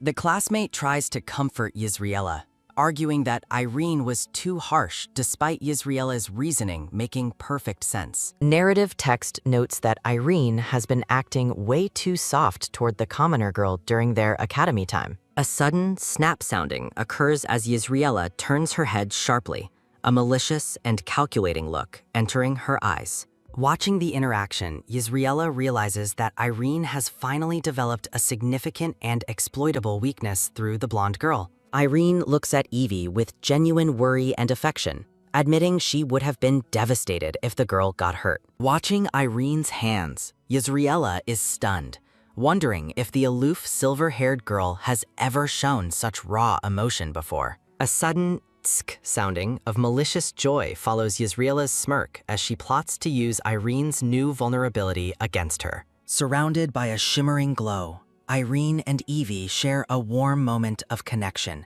unaware of the predatory gaze nearby. The scene transitions to the Academy Towers before showing a blonde man working diligently at a desk within his office. A sudden scratch sounding of the pen stops as the blonde man pauses, a mysterious magical crest visible on his hand. A sudden tap sounding occurs as the blonde man turns toward the door, alerted to a visitor's arrival at night. A caption reveals the scene takes place at night, shortly before the official opening ceremony of the new academy term. A sudden knock sounding prompts the blonde man to grant entry into the moonlit and opulent office. An elderly official apologizes for the late hour, wishing to discuss a difficult guardian selection for a specific new student. The blonde man asks if the student in question is the child he personally selected, and the official confirms it. The elderly official explains that while reviewing guardians, he is struggling with the selection process for this particular girl. Piles of documents reveal that many greedy nobles are desperate to be the guardian since the Majesty personally selected her. Rubbing his forehead, the blonde man hears that nobles only want to use the workhouse commoner for their own profit.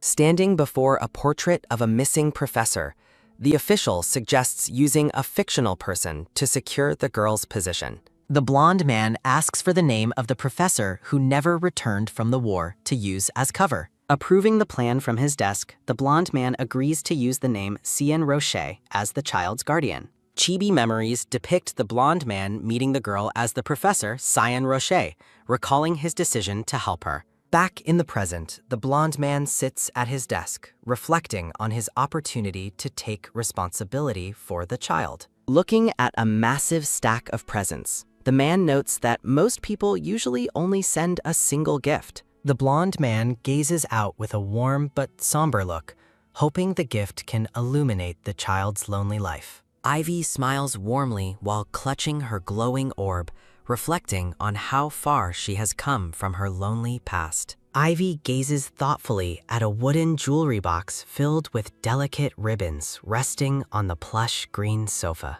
Irene sits beside Ivy, curiously asking why the girl bothered to save the torn remnants of the gift's wrapping paper. Blushing slightly, Ivy explains her desire to treasure every single part of the first gift her guardian ever sent. Irene becomes visibly enraged at the thought of the gift being mistreated, while a startled Ivy tries to calm her. With a gentle expression, Ivy reassures her friend that she is truly okay now, despite the earlier conflict. A close-up of Ivy's vibrant green eye reveals the deep, lingering impact of being ignored and teased by others. Ivy sits peacefully among falling petals, holding her precious treasure close, while the box of ribbons sits nearby. Chibi panels show Ivy questioning Irene's early return, as the silver-haired girl was supposed to be gone until evening. Irene explains she rushed back to retrieve her forgotten hat, fearing her family's strict lectures regarding proper noble formality. Leaning in for a supportive hug, Irene asks if Ivy felt lonely and offers to spend the day together. A sudden rub sounding occurs as Irene nuzzles Ivy, who happily admits that Irene's support is all she needs. Ivy mentions her gratitude for keeping the gift, even if it is fake, leaving a confused Irene completely speechless. Assuming Irene only claimed the stone was real to protect her feelings, Ivy thanks her for the kind gesture. Irene is taken aback, firmly asserting that her family's pride prevents her from ever lying about the quality of goods. Irene clarifies that the stone is no common knockoff, noting its unique properties despite most powerful stones being restricted. Chibi panels depict Ivy's curiosity about the rarity of magic stones, prompting Irene to explain their massive auction value. Ivy is paralyzed with shock as Irene reveals the stone is worth an astronomical 10 million gold. While Irene praises the Guardian's devotion, a trembling Ivy becomes overwhelmed by the stone's value and considers returning it. A sudden grab sounding occurs as Ivy's hand trembles while reaching out, her mind racing with anxiety over the gift. Preparing to depart again, Irene asks about Ivy's afternoon plans, only to hear the girl intends to attend class. Irene informs a surprised Ivy that classes have been canceled for the day, leaving the blonde girl momentarily confused. Ivy learns that Guardian's Day serves as a holiday, leaving her to process the unexpected break in her schedule. Chibi Irene cheerfully tucks Ivy into bed, insisting she rest in the room after the morning's stressful events. Irene's sharp eyes notice a mysterious mark on Ivy's hand, causing the younger girl to freeze in sudden panic. Ivy quickly dismisses the observation as mere dust, while Irene encourages her to wipe it off before leaving. Hiding under her covers, Ivy breathes a sigh of relief that Irene did not realize the mark's true nature. A sudden rub sounding follows as Ivy touches the mark, wondering why it appeared so suddenly on her hand. Ivy hides her face in distress, terrified that she will be hated if anyone discovers the mysterious glowing mark. Lying alone in her room, Ivy desperately prays for the strange mark to disappear before anyone else sees it. The scene shifts to the Academy's grand spires as the warm glow of the setting sun bathes the campus. A sudden startle sounding occurs as Ivy sits up abruptly in bed, realizing she fell asleep in her uniform. Ivy looks out at the deepening twilight, surprised that she slept long enough for the sun to begin setting. Checking her hands, Ivy is relieved she didn't drop the expensive magic stone while she was deep in sleep. Ivy carefully moves to place the glowing orb back into its wooden box for safekeeping until she finds answers. Upon opening the box, Ivy's eyes go wide as she notices an unexpected item resting among the ribbons. Inside the box lies the handkerchief Ivy lost at the Imperial Graves, confirming the identity of her mysterious guardian. Ivy clutches the cloth as her heart races, realizing the true connection between the professor and her new life. A memory surfaces of Professor Cyan standing in the woods, his blonde hair catching the light of a similar sunset.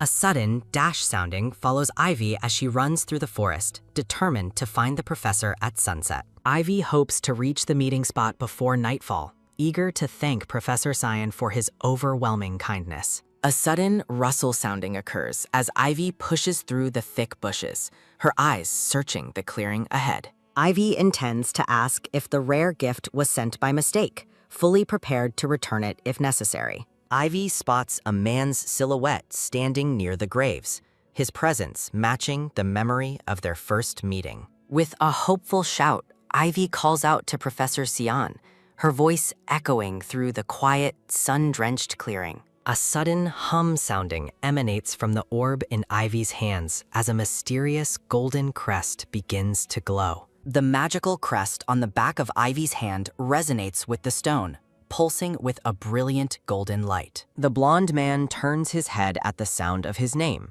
his calm expression shifting into mild surprise. Overjoyed to see him, Ivy rushes forward but suddenly trips, tumbling into the grass with a startled cry. Ivy looks up from the ground with a flustered expression, embarrassed by her clumsy arrival before the professor. Cyan helps Ivy up as she excitedly greets the professor she hasn't seen in a while. While Cyan questions her presence, Ivy nervously explains her habit of taking this specific forest path. Cyan notices her hand and worries she's hurt, but Ivy insists it's only a minor itch. Concerned she was scratched by bushes, Cyan insists on checking her hand despite Ivy's protests. Ivy stares with wide, startled eyes as she processes the sudden proximity and attention from her guardian. Looking down at her palm, Ivy is stunned to find the mysterious mark has completely vanished. A wave of relief washes over Ivy while Cyan continues to watch her with quiet, focused intensity. Cyan's expression remains unreadable and somber as he studies the child he has chosen to protect. Ivy beams with joy, her clothing slightly torn from the thorns, but her spirit remaining entirely unscathed. With a grateful heart, Ivy thanks Cyan for the magical gift and the returned handkerchief she lost. Cyan offers a rare, soft smile while Ivy animatedly describes the amazing properties of the glowing stone. Touched but hesitant, Ivy asks if he truly intended to give her such an incredibly expensive treasure. Reassuring her with a gentle head pat, Cyan expresses his genuine happiness that she appreciates the gift. Cyan casually dismisses the stone's value, leaving a shocked Ivy to marvel at his immense household wealth. As the sun sets, Ivy gathers her courage to ask the professor one more important question. Cyan is caught completely off guard when Ivy asks for the specific name of the class he teaches. Ivy explains her inability to find his name on any rosters, causing Sion to break into a nervous sweat. Thinking quickly, Sion claims he decided to skip teaching this semester, causing Ivy's face to fall in disappointment. A sudden spark of determination enters Ivy's eyes as she leans in, catching Sion by surprise. Sion looks on with a hint of concern, his secret cover as a professor clearly under pressure. The scene transitions to the majestic Academy towers standing tall under the soft light of a clear sky. Back in his office, Sion surprises a green-haired official by demanding a professor's office at the academy. The official is bewildered by his sudden commitment, but Sion insists since Ivy is actively searching for him. Thinking she has a better solution, the green-haired woman prepares to offer an alternative plan. She suggests replacing the fictional professor with a real perfect candidate who just became available. She recommends her former mentor, Professor Malice, noting Sion is already far too busy with state affairs. A sudden snap sounding occurs as Sion slams his marked hand down, flatly rejecting the proposal. Sion sternly commands her to prepare the office as requested, leaving the woman completely baffled by his refusal. Claiming a mountain of work, Sion walks away and shuts the door, effectively ending the conversation. Standing alone outside the door, the green-haired official is left in a state of utter shock and confusion. A realization strikes the official that Sion actually has no intention of relinquishing his role in Ivy's life. A sudden ding sounding of academy bells rings out over the sprawling city as a new day begins. Inside the classroom, Professor Malice concludes the day's lesson and prepares to make a special announcement. The 4 young students react with excitement as they learn they are being moved to a new classroom. Malice explains that while the room is small, it is perfectly sized for their specialized group of 4. The students cheer at the news that the new space will also serve as their private lounge. Their joy turns to dread as Melez warns that missing homework will result in an immediate ban. A sudden, ding-sounding clock signals the end of class as Professor Melez bids the students farewell. Irene collapses onto the wooden desk, exhausted by the thought of returning home for the upcoming weekend. Hugging Ivy, Irene asks if there is any possible way she can skip her family visit to stay. The red-haired boy explains it's the first outing of the term, while Irene playfully squishes Ivy's cheek. He notes that everyone is expected home, and even the academy staff are taking the day off. Irene sighs about her exhausting family gathering, while the red-haired boy dreads sparring sessions with his brothers. Ivy turns to Arcel, who confirms he is heading to his nearby estate to fetch more books. Turning the question to Ivy, the red-haired boy asks if she has any plans to leave the academy. Arcel and Irene look concerned, realizing Ivy would be entirely alone at the academy for the weekend. Ivy explains her former home is too far, but insists she is perfectly comfortable being by herself. Hoping to cheer her up, the red-haired boy suggests she visit the local festival instead. A sudden whack sounding occurs as stars erupt across the screen, indicating a double physical strike. Irene and Arcel make excuses about catching bugs while their red-haired classmate lies defeated on the desk. The red-haired boy complains about being hit while his friends playfully tell him to read the room. A bustling scene unfolds at the academy entrance as families gather to welcome their children home for break. A mother kneels to embrace her young daughter, both overcome with joy after being apart for the term. Another pair of parents hold their daughter's hands, warmly asking about her experiences during her time at Academy. Ivy stands alone on the stairs, waving goodbye as Irene and Arcel depart for the weekend with their families. Left behind, Ivy gazes after her friends, reflecting on the words she couldn't bring herself to say earlier. Walking through the quiet, sun-drenched hallway, Ivy admits to herself that she secretly wishes to see the festival. Looking out the window, Ivy recalls seeing the capital's glamour only briefly through a carriage window on enrollment day. She gazes at the twilight sky, the memory of that brief, thrilling scenery remaining etched in her mind forever. A close-up of Ivy's shimmering green eyes reveals her deep longing to experience the world beyond the academy walls. Remembering she cannot leave without a guardian, Ivy decides to spend the evening reading alone in her room. Continuing down the hall, Ivy notes that the silence of the empty academy feels awkward and strangely unsettling. A sudden chill runs down her spine as the dark, cavernous hallway begins to feel genuinely scary to her. Overwhelmed by the eerie atmosphere, Ivy begins to run, desperate to reach the comfort and safety of her room. A sudden rattle sounding occurs as Ivy stops in her tracks, noticing a door slightly ajar down the hall. Peering cautiously into the room, Ivy lets out a gasp of utter shock at the unexpected sight before her. Professor Cyan stands inside the room, leaning against a tall pillar with a calm and welcoming expression. Cyan waits patiently in the soft light of the office, his presence radiating a sense of quiet authority. Cyan kneels to Ivy's level and offers a gentle head pat, surprising the girl with his sudden, kind appearance. Ivy stares up at her guardian with wide, wonder-filled eyes, still processing that he is actually there at the academy. Overjoyed to see him, Ivy lunges forward and gives Cyan a tight hug, exclaiming her delight at his presence. Cyan freezes in comical shock as Ivy clings to him, her enthusiastic and sudden greeting catching him completely off guard. After pulling back, Ivy asks the professor what business could have possibly brought him to the academy so late.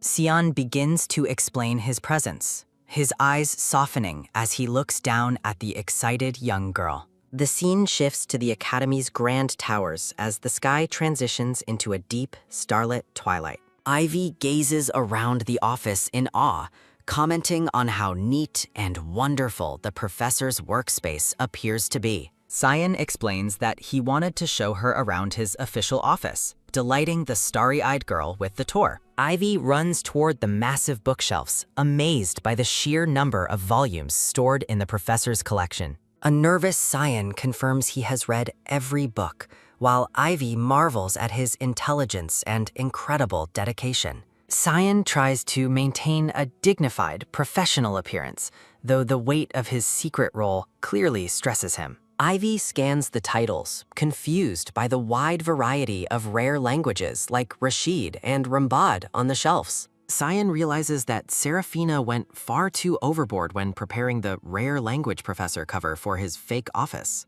Cyan stands amidst the glowing, book-filled room, looking slightly overwhelmed by the elaborate facade he must now maintain. Ivy excitedly asks if she can visit him later whenever she encounters something she doesn't understand in her studies. While Cyan mentions other professors, a chibi Ivy insists she would work much harder if she learned from him. Touched by her earnest request, Cyan promises to make time for her whenever she needs help with her education.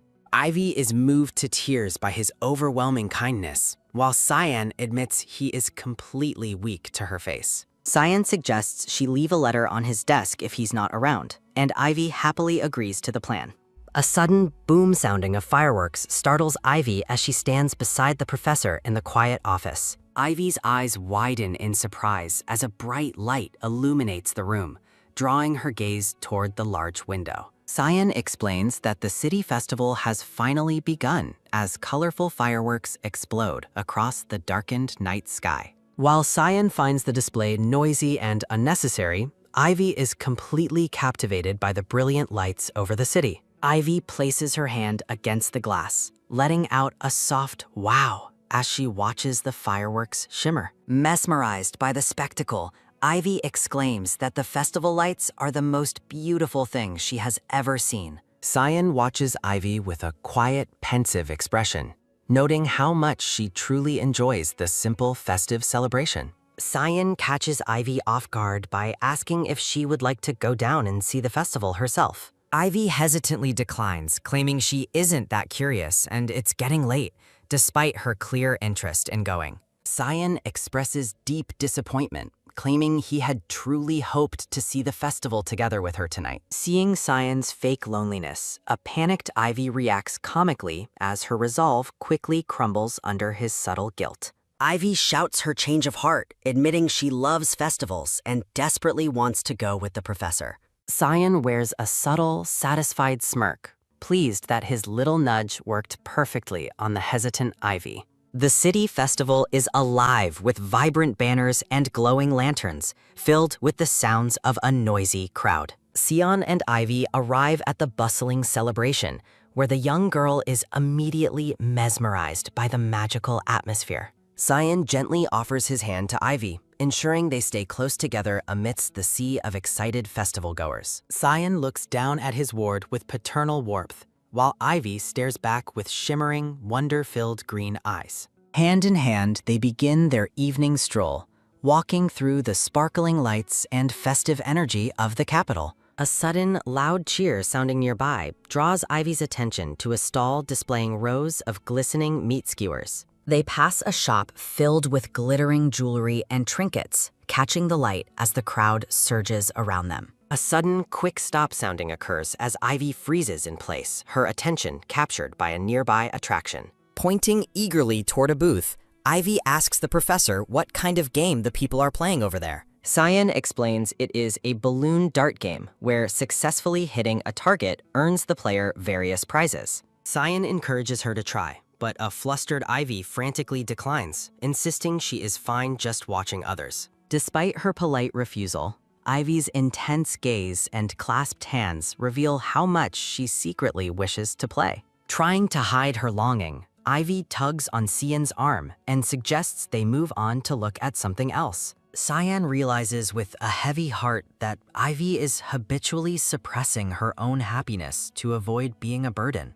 Sensing his hesitation, Ivy looks back with a questioning glance as Sion remains rooted to the spot. Sion decides to step up to the booth himself, announcing he'll play around while Ivy reacts with surprise. A worried Ivy tries to talk him out of it, repeating that she really doesn't need to play. Sion gives her a confident, charming grin and tells her not to worry about his sudden competitive streak. Ivy waits with bated breath, her hands clenched in excitement as she prepares to watch the professor's dart skills. The stall owner hands Sion 3 darts, while a tiny, nervous chibi version of Ivy looks on with anticipation. Ivy cheers enthusiastically, telling the professor she knows he will definitely succeed in winning a prize for them. A sudden, sharp thud sounding occurs as the first dart misses by a mile, leaving both of them stunned. Unfazed, Ivy offers helpful tactical advice, suggesting the professor aim a bit more to the right for his next throw. A sudden, loud bang sounding happens as the second dart nearly hits the terrified shopkeeper instead of a balloon. Sion sighs dramatically, claiming the game is far too difficult because it was clearly designed for much smaller children.